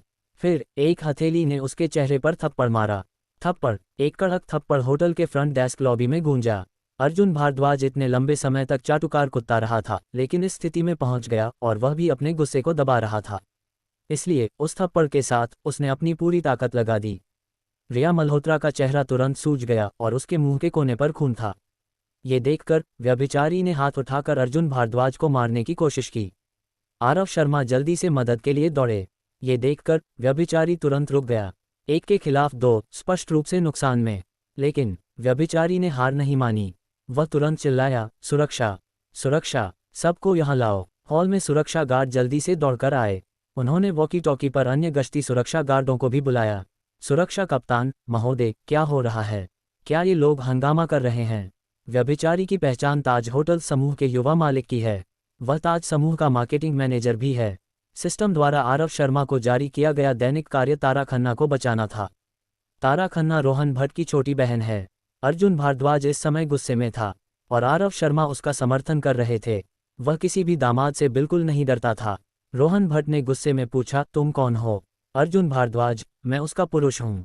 तुम भला कौन हो? जैसे ही रोहन भट्ट अपनी पहचान बताने वाला था, रिया मल्होत्रा ने जल्दी से उसे खींच लिया। रिया मल्होत्रा, मैं इसे खुद संभाल सकती हूँ। तुम इसमें न पड़ो, वरना इसका तुम पर बुरा प्रभाव पड़ सकता है। रोहन भट्ट ने सिर हिलाया और एक कदम पीछे हट गया। रिया मल्होत्रा ने गुस्से में अर्जुन भारद्वाज की ओर इशारा किया और डांटा, अर्जुन भारद्वाज, हरामी, नीच, तुम स्वर्ग में जाना चाहते हो? तुमने मुझे मारने की हिम्मत की। तुम एक चाटुकार कुत्ता हो, तुम्हें मुझे मारने की क्या योग्यता है? धिक्कार है, मैंने पिछले कुछ सालों में कड़ी मेहनत की, बैल और घोड़े की तरह, बदले में तुमने मुझे हरी टोपी दी। अर्जुन भारद्वाज ने गुस्से में कहा। रिया मल्होत्रा, तुम एक चाटुकार कुत्ता हो, तुम्हें हरी टोपी देने में क्या गलत है? क्या तुम्हें ये पसंद नहीं है? अर्जुन भारद्वाज, मुझे तुम्हारी माँ पसंद है। मैं इससे तंग आ चुका हूँ और मैं फिर कभी चाटुकार कुत्ता नहीं बनूंगा। रिया मल्होत्रा, तुम्हें क्या हो गया? क्या तुमने ज्यादा पी ली? घर पर मेरा इंतजार करो और मैं जब खत्म करूंगी तब तुमसे मिलूंगी। अच्छे बनो, आज्ञाकारी बनो, मैं तुम्हें दोष नहीं देती। अर्जुन भारद्वाज, जब तुम खत्म करो तब मुझसे मिलना। मैं थूकता हूँ। तुम एक सार्वजनिक शौचालय हो, गंदी और बदबूदार। रिया मल्होत्रा ने हाथ उठाया और अर्जुन भारद्वाज को एक थप्पड़ मारा, डांटते हुए, ये खत्म नहीं होगा, है ना? मैं तुम्हें बताती हूँ अर्जुन भारद्वाज, मेरे जो कुछ भी करने का तुम्हें विरोध करने का कोई अधिकार नहीं है। चाटुकार कुत्ते को चाटुकार कुत्ते की जागरूकता होनी चाहिए। चुपचाप स्वीकार करो, मैं खुश होने पर तुम्हें हड्डियां खाने का इनाम दूंगी। अगर तुम आज्ञाकारी नहीं हो तो तुम्हें गंदगी भी नहीं खाने को मिलेगी। अर्जुन भारद्वाज ने रिया मल्होत्रा के बाल पकड़े और उसे कुछ थप्पड़ मारे। रोहन भट्ट इसे और बर्दाश्त नहीं कर सका। उसके सामने उसकी प्रेमिका को मारना, यह उसके चेहरे पर थप्पड़ मारने जैसा है। रोहन भट्ट, यहाँ आओ, उसे अच्छा सबक सिखाओ। सुरक्षा गार्ड तुरंत शुरू करने वाले थे। आरव शर्मा जल्दी से दौड़े। क्यों, तुम अभी भी लोगों को मारना चाहते हो? क्या ताज रीजेंसी इतना घमंडी है? आरव शर्मा ने वीडियो बनाते हुए कहा। सुरक्षा गार्डों ने आरव शर्मा की ओर इशारा किया, उसे वीडियो न बनाने की धमकी दी और जल्दी से वीडियो हटाने को कहा। आरव शर्मा को बाहर निकलते देख रिया मल्होत्रा तुरंत गुस्से में आ गई। आरव शर्मा हमेशा उसके और अर्जुन भारद्वाज के साथ होने के खिलाफ रहा था। रिया मल्होत्रा को लगा कि अर्जुन भारद्वाज अचानक इतना मजबूत हो गया, ये निश्चित रूप से आरव शर्मा के पीछे से प्रोत्साहन का परिणाम है। रिया मल्होत्रा, मैंने ही कहा था कि एक चाटुकार कुत्ता अचानक बाघ कैसे बन गया। ये पता चला कि तुमने उसे पीछे से उकसाया था। तुमने कई बार मेरे और उसके बीच के रिश्ते को भड़काया। तुम्हें कीमत चुकानी होगी। नवाब रोहन, आपको मेरे लिए फैसला करना होगा। रिया मल्होत्रा रोते हुए रोहन भट्ट की बाहों में गिर पड़ी। रोहन भट्ट तुरंत पिघल गया और तुरंत आदेश दिया, क्या तुमने सुना? मिस रिया के लिए फैसला लो और उन्हें ईमानदार कुत्ते बनना सिखाओ। बेशक आरव शर्मा इन सुरक्षा गार्डों से नहीं डरते, लेकिन अर्जुन भारद्वाज नहीं, वह एक मृत ओटाकू है। कोई भी सुरक्षा गार्ड उसे कुत्ते की तरह मार सकता है। इसलिए बुद्धिमानी से चुने, इसे मत करो। आरव शर्मा तुरंत चिल्लाए, सब लोग देखो, ताज रीजेंसी का सुरक्षा गार्ड किसी को मार रहा है। हॉल में आने जाने वाले कई मेहमान हैं। ताज रीजेंसी एक स्थानीय 4 सितारा होटल श्रृंखला है और अपनी प्रतिष्ठा की बहुत परवाह करती है। इतने सारे मेहमानों के सामने किसी को मारना वास्तव में बुरा है। और कुछ मेहमानों ने भी अपने मोबाइल फ़ोन निकालकर तस्वीरें लीं और सुरक्षा गार्डों ने इसे करने की हिम्मत नहीं की। आखिरकार यह उनका अपना व्यवसाय था और रोहन भट्ट नहीं चाहता था कि ताज रीजेंसी की प्रतिष्ठा को नुकसान हो। वैसे भी रिया मल्होत्रा इन 2 लोगों को जानती थी। वे भिक्षु से भाग सकते थे लेकिन मंदिर से नहीं। अगर आज इसे करना सुविधाजनक नहीं है तो किसी और दिन उन्हें सबक सिखाएं। रोहन भट्ट, तुम दोनों बाहर निकलो। तुम्हें भविष्य में रिया को तंग करने की अनुमति नहीं है, वरना भले ही मेहमान मौजूद हों, मैं तुम्हें कभी माफ नहीं करूंगा। आरव शर्मा के समर्थन के साथ अर्जुन भारद्वाज का गुस्सा आसमान छू रहा था। अर्जुन भारद्वाज, धिक्कार है, लाओजी को डराओ। अगर तुम में हिम्मत है तो अब करो। देखो क्या लाओजी तुमसे डरता है। रोहन भट्ट, मैं तुम्हें चेतावनी देता हूँ, आग से मत खेलो।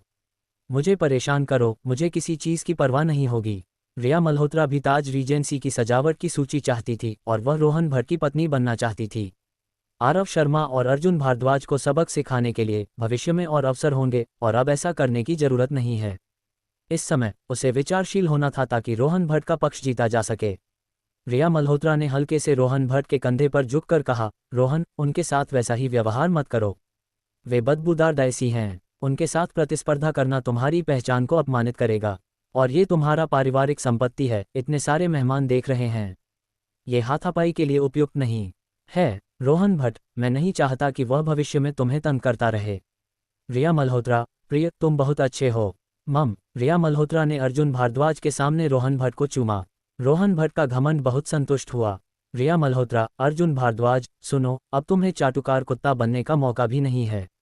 मैं आधिकारिक तौर पर तुम्हें घर से बाहर निकाल रही हूं और तुम्हारा आवारा कुत्ता बनने दो। अर्जुन भारद्वाज, तुम्हें धिक्कार है। अपनी गंदगी और पेशाब को पकड़ो और मैं अब तुम्हें बर्दाश्त नहीं करूंगा। ये कहकर अर्जुन भारद्वाज ने अपनी मुट्ठी उठाई और रिया मल्होत्रा को मारने वाला था। ये चीज़ बहुत चिड़चिड़ी है, आरव शर्मा उसे खींच भी नहीं सकते। सुरक्षा गार्ड तुरंत झुंड में आए और दोनों पक्ष युद्ध में चले गए। जैसा कि आरव शर्मा को चिंता थी, अर्जुन भारद्वाज बहुत कमजोर है। जैसे ही दोनों पक्षों ने लड़ाई शुरू की, उसे जमीन पर लात मार दी गई। सौभाग्य से आरव शर्मा के पास बाजी चुआन है जो उनकी रक्षा करता है, इसलिए इन सुरक्षा गार्डों से निपटना बहुत आसान है। जल्द ही दर्जन भर से ज्यादा सुरक्षा गार्डों को आरव शर्मा ने जमीन पर फेंक दिया। अर्जुन भारद्वाज का नाक नीला और चेहरा सूजा हुआ था, लेकिन वह बहुत खुश था। अर्जुन भारद्वाज, हाँ हाँ, लाओ आरव, तुम कमाल हो। तुमने कब इतना अच्छा लड़ना सीख लिया? आरव शर्मा, फिल्मों से सीखा। जब तक तुम क्रूर हो और मौत से नहीं डरते, तुम चाहे कैसे भी लड़ो, जीत जाओगे। अर्जुन भारद्वाज, हाँ हाँ, ये सही है। हिस, ये दर्द करता है। दर्जन भर से ज्यादा सुरक्षा गार्डों को आरव शर्मा ने अकेले जमीन पर फेंक दिया। इसने वास्तव में रोहन भट्ट को चौंका दिया। रोहन भट्ट, लड़के, तुम अच्छा लड़ते हो। मेरे बॉडीगार्ड बनो और मैं तुम्हें 10,000 मासिक दूंगा। जेमे यंग, आरव शर्मा, मैं तुम्हें 20,000 दूंगा और तुम मेरे बॉडीगार्ड बनो। जेमे यंग, रोहन भट्ट ने अजीब तरह से हंस दिया। आरव शर्मा, रिया मल्होत्रा, ध्यान से सुनो, मेरे भाई का नाम अर्जुन भारद्वाज है, चाटुकार कुत्ता नहीं। अगर तुमने भविष्य में उसे चाटुकार कुत्ता कहा तो मैं तुम्हारी टूटी फूटी सजावट कंपनी को नष्ट कर दूंगा। ये कहकर आरव शर्मा ने अर्जुन भारद्वाज को एक नज़र दी, फिर मुड़कर चले गए। अर्जुन भारद्वाज को लोमड़ी और बाघ की तरह महसूस हुआ। उसने सिर ऊंचा किया और आरव शर्मा के पीछे चला गया। रोहन भट्ट के होठों पर एक ठंडी मुस्कान थी। उसने मन ही मन सोचा, बहुत अच्छा, तुमने मुझे सफलतापूर्वक गुस्सा दिलाया है। इंतजार करो, मैं धीरे धीरे तुम्हें खत्म करूंगा। आरव शर्मा होटल से बाहर निकले और सिस्टम ने तुरंत एक संकेत जारी किया। मालिक को कार्य पूरा करने के लिए बधाई और पूर्ण पेशेवर अनुभव कार्ड सफलतापूर्वक प्राप्त हुआ। अध्याय 40। हाँ, ये बहुत मज़ेदार है, अब कुत्ता चाटना नहीं पड़ता, कितना अच्छा है, अर्जुन भारद्वाज ने मुस्कुराते हुए कहा। आरव शर्मा, मैंने तुम्हें बहुत पहले ही कहा था कि कुत्ता चाटना बंद करो। अर्जुन भारद्वाज, पहले मैं समझ नहीं पाया, लेकिन अब समझ आ गया। चलो, मैं तुम्हें एक ड्रिंक और मेरे कुत्ता चाटने से मुक्ति का जश्न मनाते हैं। आरव शर्मा, तुम घायल हो, ड्रिंक छोड़ो, अपोलो हॉस्पिटल जाकर इलाज करवाओ। अर्जुन भारद्वाज, अरे मैं ठीक हूँ, मज़ा खराब मत करो, चलो ड्रिंक करने। सिस्टम ने संकेत दिया कि कल सुबह 2 बजे तारा खन्ना को वॉटेक्स नाइट क्लब में नशीला पदार्थ दिया जाएगा। सीधे तौर पर आरव शर्मा ने वॉटेक्स नाइट क्लब में ड्रिंक करने का प्रस्ताव रखा। अर्जुन भारद्वाज ने बिना हिचकिचाहट के सहमति जताई। दोनों ने टैक्सी लेकर वॉटेक्स नाइट क्लब की ओर प्रस्थान किया। जैसा कि नाम से पता चलता है, यह एक बहुत ही उन्मादी नाइट क्लब था। यहाँ खेलने आने वाले लोग एक ही चीज़ के पीछे थे, उन्माद। दरवाजे पर प्रवेश करते ही कर्कश संगीत सुनाई दिया। आरव शर्मा को लगा कि उनके कानों के पर्दे भी संगीत के साथ धड़क रहे थे। डांस फ्लोर पर पुरुष और महिलाएं संगीत के साथ झूम रहे थे। मंच पर नाच रही लड़की पोल डांस कर रही थी। नीचे दर्शक उत्साह से चिल्ला रहे थे। ईमानदारी से कहें तो आरव शर्मा वास्तव में समझ नहीं पाए कि इतने सारे लोग इस तरह की जगह पर खेलने क्यों पसंद करते हैं। दोनों ने एक बूथ खोला, कुछ बियर ऑर्डर की और पीने लगे। अर्जुन भारद्वाज, पुराने दोस्त आरव, तुमने मुझे फिर से मर्द बनने में मदद की, इसके लिए धन्यवाद। चल खत्म कर। दोनों ने एक सांस में एक बोतल शराब पी ली। आरव शर्मा पहली बार इस तरह की जगह पर आए थे। अर्जुन भारद्वाज और रिया मल्होत्रा पहले कई बार नाइट क्लब जा चुके थे, हालांकि यहाँ कभी नहीं आए थे, इसलिए वह भी यहाँ बहुत पोजीशन थे। अर्जुन भारद्वाज, पुराने दोस्त आरव, चलो डांस करें। आरव शर्मा, मैं नहीं जाऊँगा, मुझे नाचना नहीं आता, तुम जाओ। अर्जुन भारद्वाज, तो मैं जाता हूँ, तुम अपना ध्यान रखना। आरव शर्मा, हाँ जाओ। अर्जुन भारद्वाज तुरंत उठे और डांस फ्लोर की ओर दौड़ पड़े। आरव शर्मा ने समय देखा, रात के 11:30 बज रहे थे। कल सुबह 2 बजे तक अभी 2.5 घंटे बाकी थे। उन्हें इस कष्ट को सहना पड़ा। थोड़ी देर बाद लंबे शराबी लाल बालों वाली एक लड़की हाथ में कॉकटेल लिए आरव शर्मा के सामने आई। हैंडसम, क्या मैं यहाँ बैठ सकती हूँ? लड़की ने पूछा। आरव शर्मा को नियम नहीं पता थे। उन्हें लगा कि शायद ये लड़की टेबल शेयर करने की कोशिश कर रही है। उन्होंने सहमति में सिर हिलाया। लड़की मुस्कुराते हुए बैठ गई और बोली, हैंडसम, आपका नाम क्या है? मेरा नाम सिमरन चावला है। आरव शर्मा, सिमरन चावला, क्या आप अकेले हैं? आरव शर्मा, मैं अकेला नहीं हूँ, तो क्या मैं अभी भी कुत्ता बन सकता हूँ? सिमरन चावला जोर से हंस पड़ी। हैंडसम, आप बहुत मज़ेदार हैं, लड़कियों से छेड़खानी करने में माहिर हैं। सिमरन चावला ने अतिशयोक्ति से कहा। आरव शर्मा हैरान रह गए। मज़ेदार, छेड़खानी, क्या ऐसा था? वह तो बस सामान्य रूप से उसके सवालों का जवाब दे रहे थे, उसमें मज़ेदार और छेड़खानी की बात कहाँ से आ गई? इस समय एक वेटर पास से गुजरा। सिमरन चावला ने उसे रोका और कहा, 2 बोतल एस ऑफ स्पेड्स खोलो। वेटर ने सिर हिलाया और जल्दी से 2 बोतल एस ऑफ स्पेड्स लाने चला गया।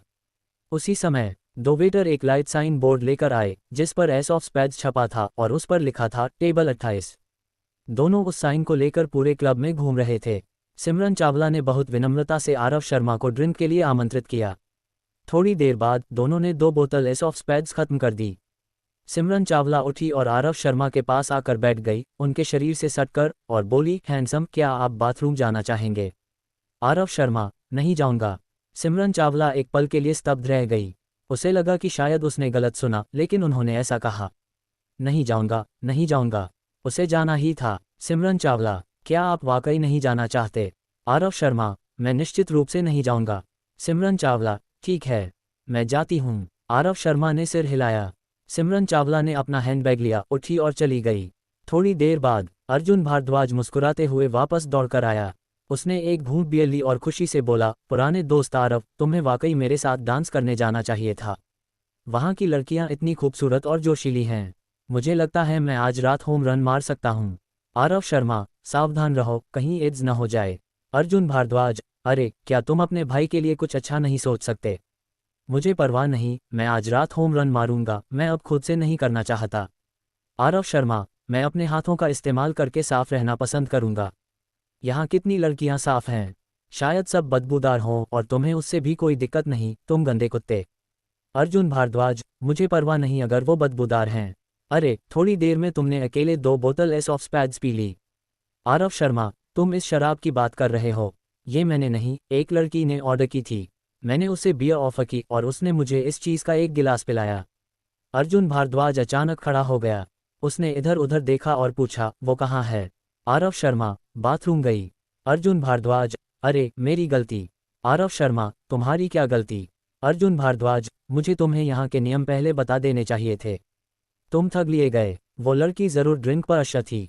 वो 2 बोतलें निश्चित रूप से तुम्हारे खाते में डाली गई हैं। आरव शर्मा, ये क्या बकवास है? मेरे खाते में? उसने ऑर्डर किया, इसका मुझसे क्या लेना देना? अर्जुन भारद्वाज, हमने ये बूथ खोला था। वो बूथ पर मुफ्त में आए और ड्रिंक ऑर्डर किया। अगर तुमने विरोध नहीं किया तो इसका मतलब है कि तुमने ड्रिंक ऑर्डर किया।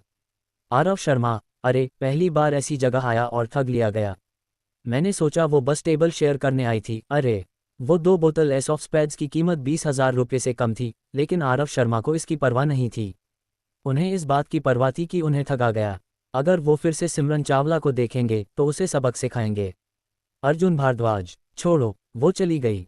गुस्सा करने से क्या फ़ायदा? चलो मेरे साथ डांस करो। अगर आज रात तुम होम रन मार लो तो वो 2 बोतलें सार्थक हो जाएंगी। आरव शर्मा, नहीं जाऊंगा, चिढ़ हो रही है। तुम जाओ, सावधान रहना, कहीं बीमारी लेकर न आ जाना। अर्जुन भारद्वाज, चिंता मत करो, मैं कॉन्डोम पहनूंगा। हाहा, ये कहकर अर्जुन भारद्वाज उत्साह से डांस फ्लोर पर वापस दौड़ गया। आरव शर्मा उदास चेहरे के साथ बियर का घूंट ले रहे थे। थोड़ी देर बाद एक और लड़की आई। आरव शर्मा उस तरह के इंसान नहीं थे जो खूबसूरत औरत देखकर होश खो दें, लेकिन इस लड़की को देखकर वो फिर भी एक पल के लिए खो गए। ये लड़की न सिर्फ खूबसूरत थी बल्कि उसका फिगर भी शानदार था। उसके पूरे व्यक्तित्व में एक सौम्य, कुलीन स्त्री का आकर्षण था। वो यहाँ के शोरगुल वाले माहौल में फिट नहीं बैठती थी। वाकई समझ नहीं आता कि वो ऐसी जगह क्यों आए। लड़की ने इधर उधर देखा, फिर आरव शर्मा को चुना और सीधे उनकी ओर चली आई। आरव शर्मा ने सोचा, अरे फिर से एक काफ़ी नहीं थी, अब दूसरी। इस बार फिर से ठगा नहीं जाऊंगा। लड़की आरव शर्मा के सामने आई, मुस्कुराई और बोली, हैंडसम, माफ़ करें, क्या यहाँ कोई बैठा है? आरव शर्मा देखना चाहते थे कि इस औरत का ठगने का तरीका पिछले वाली से कैसे अलग है। आरव शर्मा, कोई नहीं। लड़की, तो क्या मैं यहाँ बैठ सकती हूँ? मैं आधा खर्चा दे सकती हूँ। आरव शर्मा, हाँ, सुंदर औरत का यहाँ बैठना मेरे लिए सम्मान की बात है, मैं आपको खर्चा कैसे शेयर करने दूँ?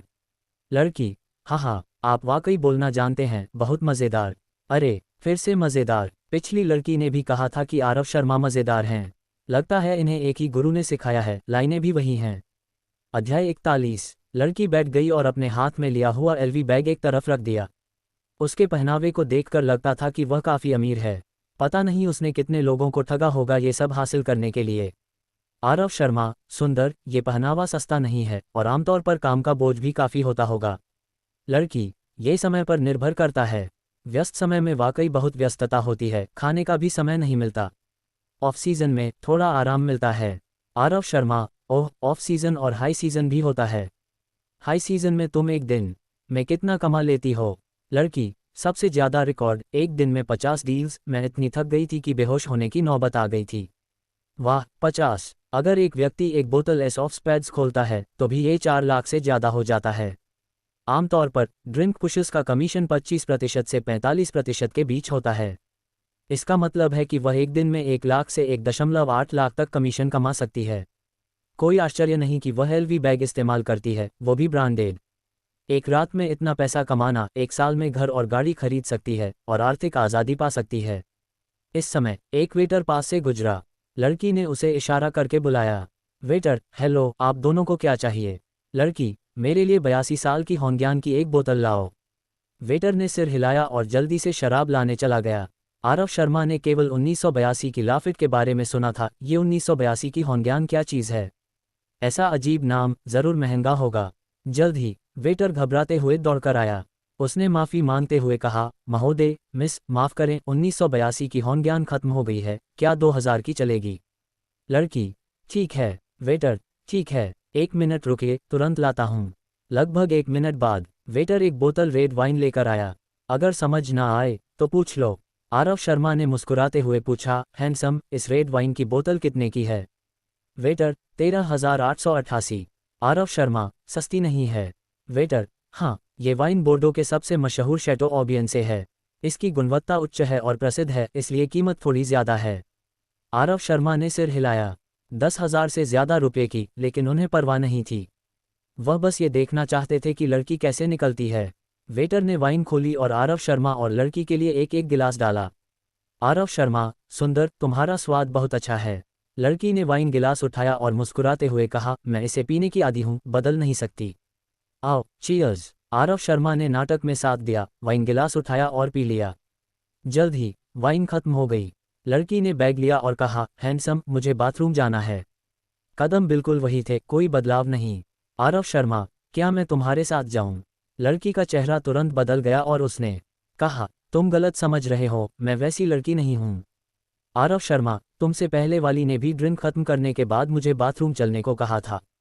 तुम अकेले जाकर थोड़ा अपमानजनक नहीं हो रही हो? बूथ लिया, शराब खोली और अब बस चली जाओ। लड़की, ऐसा इसलिए क्योंकि कोई और बूथ खाली नहीं था और तुम अकेले थे, इसलिए मैंने थोड़ा बैठने का सोचा। मैंने तुमसे पूछा था और तुमने मुझे बैठने की इजाज़त दी। जहां तक शराब की बात है, मैं उसका बिल खुद दूंगी, ये तुम्हारे खाते में नहीं जाएगा। उम्मीद है तुम मुझे वैसी लड़की नहीं समझोगे। ये कहकर वह जाने के लिए मुड़ी। पहली वाली तो हमेशा के लिए चली गई थी। आरव शर्मा निश्चित रूप से ऐसे नहीं छोड़ सकते थे। फिर से उन्हें 10,000 रुपये की परवाह नहीं थी। लेकिन ऐसी कोई बात नहीं थी। एक के बाद एक धोखा, बिना कदम और लाइनों में बदलाव के, ये किसका अपमान है?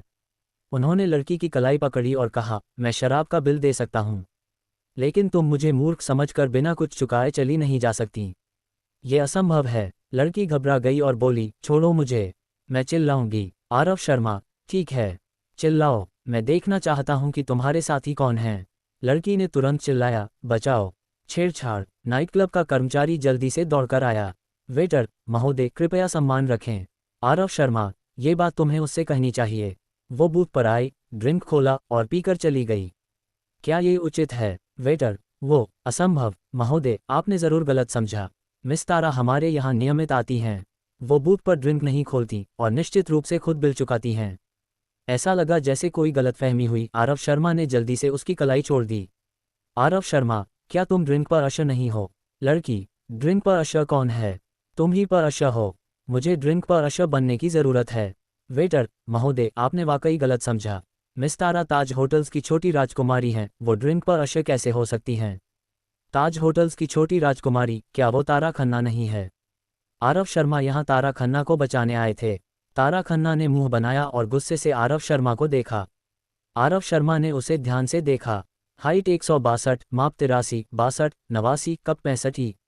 हाइट और माप लगभग वही थे, लेकिन ये कप। आरव शर्मा को उसकी छाती की ओर घूरते देख तारा खन्ना ने जल्दी से अपने कपड़े कस लिए और शरीर को एक तरफ करके उसे देखने से रोका। आरव शर्मा, माफ़ करें मिस तारा, मैंने गलत समझा। आपसे पहले एक ड्रिंक पर अशर थी जिसका नाम सिमरन चावला था। अरे, अगर वो ड्रिंक पर अशर थी तो ये आपके नाइट क्लब से ही जुड़ी होगी। वेटर, जाओ और अपने मैनेजर को बुलाओ, उस सिमरन चावला को ढूंढो। मैं ड्रिंक का बिल दे सकता हूँ, लेकिन मुझे ठगा जाना बर्दाश्त नहीं।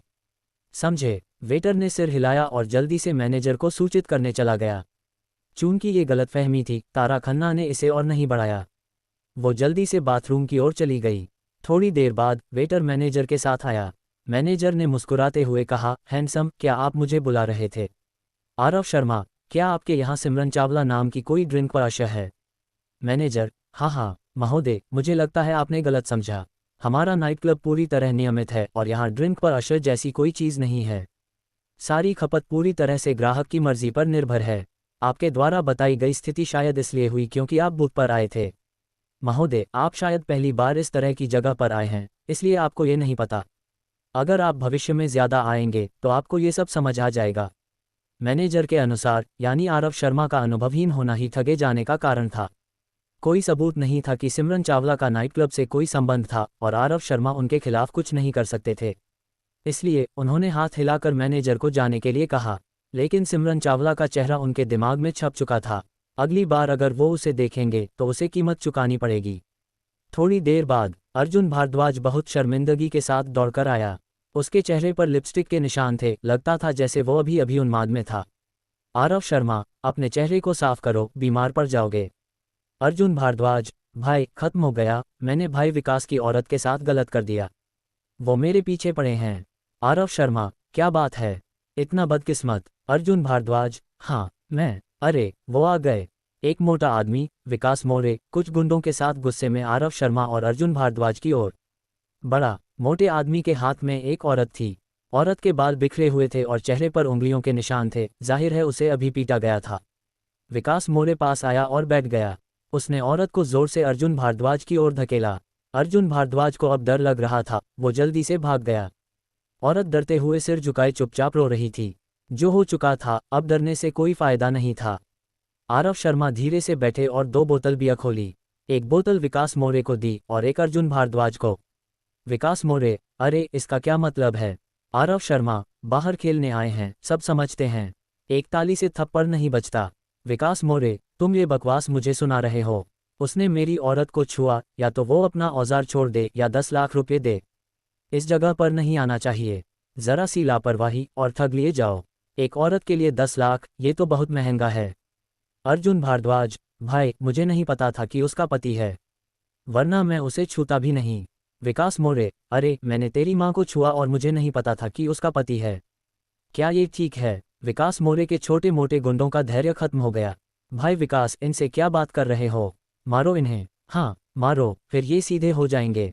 अध्याय 42। विकास मोरे ने अपने गुंडों को शांत रहने का इशारा किया।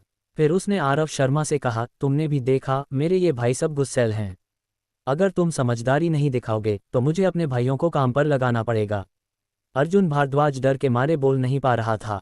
इस समय आरव शर्मा को ही मोर्चा संभालना था। अगर वाकई मारपीट हो गई तो आरव शर्मा डरने वाले नहीं थे। बाजी चौहान के सामने ये सारे गुंडे ढेर हो जाएंगे। आरव शर्मा, भाई मुझे डराने की कोशिश मत करो। मैं तुम्हारे इन 2-4 गुंडों से नहीं डरता। मैं फिर कहता हूँ, एक ताली से थप्पड़ नहीं बजता। अगर तुम कहते हो कि तुम्हारी औरत को जबरदस्ती छुआ गया तो मैं कह सकता हूं कि तुम लोग परी नृत्य खेल रहे हो। विकास मोरे, अरे शर्म नहीं आती? भाइयों मारो इसे। 6 छोटे गुंडे तुरंत आरव शर्मा को पीटने के लिए दौड़े। लोहे के पहाड़ पर भरोसा, हृदय कोहनी को बेहतर करना और बाघ कठिन पहाड़ पर चढ़ता है। बाजी चौहान के साथ आरव शर्मा ने जल्दी ही इन सभी लोगों को ढेर कर दिया। विकास मोरे घबरा गया। वो जल्दी से उठा और सहज रूप से 2 कदम पीछे हट गया। विकास मोरे, तुम मुसीबत मोल ले रहे हो, समझे? आरव शर्मा, मैं तुमसे बकवास नहीं करना चाहता, यहाँ से निकल जाओ। विकास मोरे, तुम्हें पता है हम कौन हैं? आरव शर्मा, नहीं पता और जानना भी नहीं चाहता।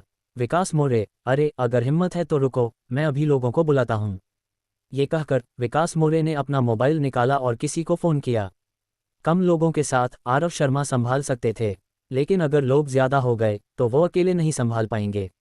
अर्जुन भारद्वाज का बोझ तो अलग था, इसलिए मौका देखकर पहले निकल जाना सबसे समझदारी थी। इस समय मैनेजर नितिन सावंत कुछ लोगों को लेकर आया। नाइट क्लब में सीन संभालने वाले लोग होते हैं।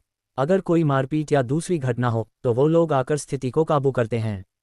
विकास मोरे ने जैसे ही लोगों को देखा वो खुशी से हंस पड़ा। विकास मोरे, लड़के तुम खत्म हो। भूल गया था बताना, यहाँ सीन संभालने वाले लोग मेरी ही कंपनी के हैं। तुम्हें पंख भी लग जाएं तो आज रात नहीं उड़ पाओगे। ये सुनकर अर्जुन भारद्वाज और ज्यादा डर गया।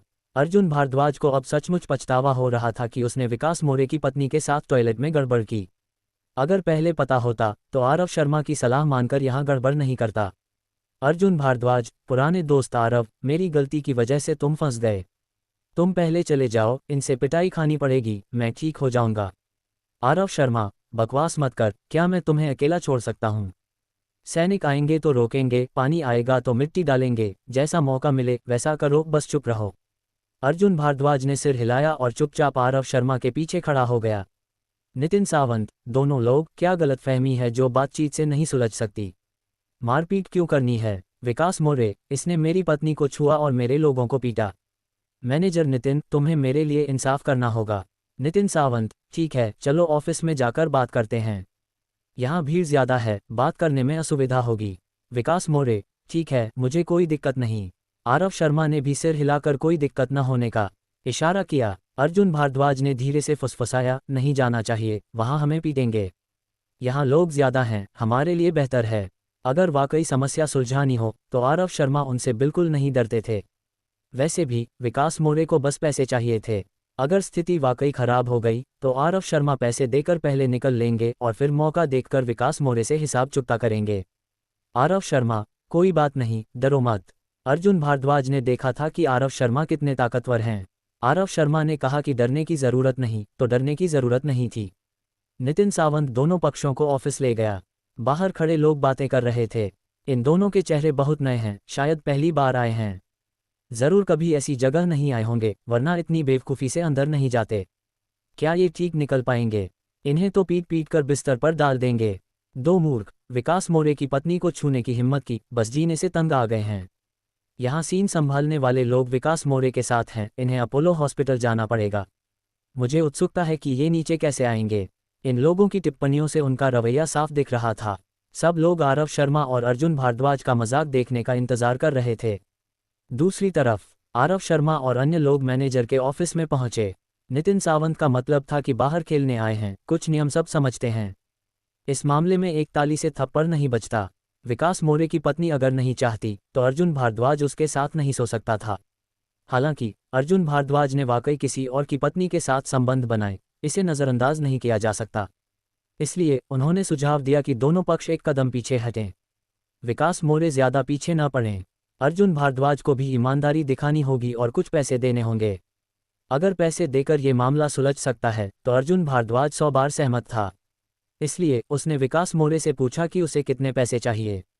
विकास मोरे, मैनेजर नितिन के लिए मैं तुमसे 10 लाख नहीं मांगूंगा, 5 लाख, और मेरे भाइयों के इलाज के लिए 1 लाख, कुल 6 लाख। पैसे दो और हमारा हिसाब बराबर। अगर पैसे नहीं दिए और वॉटेक्स नाइट क्लब से निकले तो मैं तुम दोनों को इस दुनिया में आने का पछतावा करवाऊंगा। 6 लाख तो दूर, 60,000 रुपये भी अर्जुन भारद्वाज के पास नहीं थे। आरव शर्मा के पास पैसे थे, उनके लिए 6 लाख मामूली बात थी। हालांकि वो देना नहीं चाहते थे, उनके पास पर्याप्त कारण थे। विकास मोरे की पत्नी ने शुरू से अंत तक कोई विरोध नहीं किया और अर्जुन भारद्वाज के साथ सक्रिय रूप से शामिल हुई। दोनों पक्ष पूरी तरह स्वेच्छा से थे, कोई जबरदस्ती नहीं थी। उसने पहले नहीं बताया कि उसका पति है। अर्जुन भारद्वाज ने उसके साथ गड़बड़ की और विकास मोरे का अपमान करने का इरादा नहीं था। पूरे मामले को ध्यान से सोचें तो अर्जुन भारद्वाज की कोई जिम्मेदारी नहीं थी, तो उसे पैसे क्यों देने चाहिए?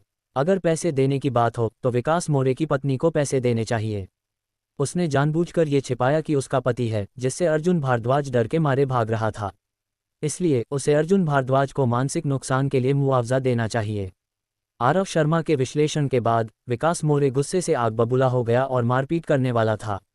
लेकिन जब उसे याद आया कि आरव शर्मा ने अभी उसके 6 भाइयों को जमीन पर पटक दिया था, उसने तुरंत अपनी मूर्खतापूर्ण हरकत रोक दी। जरा और पास आए और आरव शर्मा उसे एक लात मारकर उड़ा सकते थे। नितिन सावंत, हैंडसम, आपका विश्लेषण पहली नज़र में सही लगता है, लेकिन आपके दोस्त ने वाकई किसी और की पत्नी के साथ सोया। चाहे जो भी कारण हो, उसने सोया, इसलिए उसे आर्थिक मुआवजा देना होगा। तुम नैतिकता और इंसाफ की बात तो नहीं छोड़ सकते ना? आरव शर्मा, हम इसलिए नैतिकता और इंसाफ की बात करते हैं ताकि पैसे न दें। तुम्हें नहीं पता कि तुम्हारे वॉटेक्स नाइट क्लब के टॉयलेट में कितने पुरुष और महिलाएं गड़बड़ करते हैं ना? तुम्हारा यहाँ कारोबार इतना अच्छा है, इसका एक बड़ा कारण यही है कि यहाँ गड़बड़ की जा सकती है। ये यहाँ का नियम है और यहाँ खेलने आने वाला हर शख्स ये जानता है। अगर हर बार गड़बड़ करने के बाद पैसे देने पड़ें तो भविष्य में कौन तुम्हारे यहाँ आएगा? मूड बन गया और मुझे ये चेक करना पड़े कि उसका पति है या नहीं। क्या तुम यहाँ खेलने आना चाहोगे? नितिन सावंत आरव शर्मा की बातों से निरुत्तर हो गए। विकास मोरे, अरे बहुत धोखा दे रहा है। मैनेजर नितिन, तुम इस मामले में दखल मत दो, हमें खुद सुझाने दे। लड़के, अगर हिम्मत है तो मेरे साथ बाहर चल और कोई जगह ढूंढकर प्रैक्टिस करें। आरव शर्मा, कहाँ ढूंढनी है? ये जगह बहुत खुली है। दिखा तुझे कितनी ताकत है। विकास मोरे को खुद पर कोई भरोसा नहीं था, वो ये खुद जानता था। उसने खुद ऊपर जाने का इरादा नहीं किया, किसी और को बुलाना ज्यादा सुरक्षित था। कुछ फ़ोन कॉल्स के बाद उसने 30 से ज़्यादा लोगों को बुला लिया। लगभग आधे घंटे बाद विकास मोरे के बुलाए हुए लोग पहुंच गए। नीचे खड़े लोगों ने 30 से ज़्यादा लोगों को ऊपर की ओर दौड़ते देखा और फिर से बातें शुरू हो गईं। अरे, विकास मोरे ने लोगों को बुलाया। खत्म, वो दोनों लड़के आज रात बिस्तर पर ही जाएंगे। शील्ड फोर्स सिक्योरिटी कंपनी के लोगों को उकसाने की हिम्मत, वो दोनों खुद मौत को बुला रहे हैं। वो दोनों पूरी तरह खत्म हो गए। भले ही वो इन लोगों को हरा दें, शील्ड फोर्स सिक्योरिटी कंपनी में और भी लोग हैं। क्या वो उनकी पूरी कंपनी को खत्म कर देंगे? बियर पर सट्टा लगाओ। सट्टा कि उन्हें उठाकर ले जाया जाएगा या वो खुद चलकर नीचे आएंगे। उठाकर ले जाने का ऑड्स 1.5 है। खुद नीचे आने का ऑड्स 1:5 है। अरे, मैंने उठाकर ले जाने पर लगाया। मैंने भी उठाकर ले जाने पर लगाया। ये लोग काफ़ी नीच थे, ऐसी चीज़ पर भी सट्टा लगा रहे थे। इस समय मैनेजर का ऑफिस भीतर और बाहर लोगों से भरा हुआ था। विकास मोरे ने लोगों को बुला लिया था और अब लड़ाई निश्चित थी। नितिन सावंत ने भी उन्हें समझाने की कोशिश नहीं की, लेकिन उन्होंने दोनों पक्षों को वॉटेक्स नाइट क्लब के दायरे में मारपीट करने की इजाज़त नहीं दी और कहा कि वो पीछे के दरवाजे से बाहर जाकर पीछे की गली में झगड़ा सुलझा सकते हैं। विकास मोरे के पास ज़्यादा लोग थे और वो बहुत आत्मविश्वास में था। उसने बहुत घमंड से आरव शर्मा की ओर इशारा किया और कहा, अरे, अगर हिम्मत है तो मेरे साथ आ। आरव शर्मा ने सिर हिलाया और ऑफिस से बाहर चले गए। इस समय आरव शर्मा ने बाहर की भीड़ में कुछ परिचित चेहरों को देखा। उन कुछ लोगों ने भी आरव शर्मा को पहचान लिया और हैरानी से उन्हें देख रहे थे। आरव शर्मा, क्या तुम लोग निखिल ओबरॉय के नहीं हो? हाँ, वही हैं। विकास मोरे, तुम इसे जानते हो? हाँ, ये प्रेस्टीज रियल्टी ग्रुप के नए चेयरमैन हैं। विकास मोरे, क्या? प्रेस्टीज रियल्टी ग्रुप के नए चेयरमैन?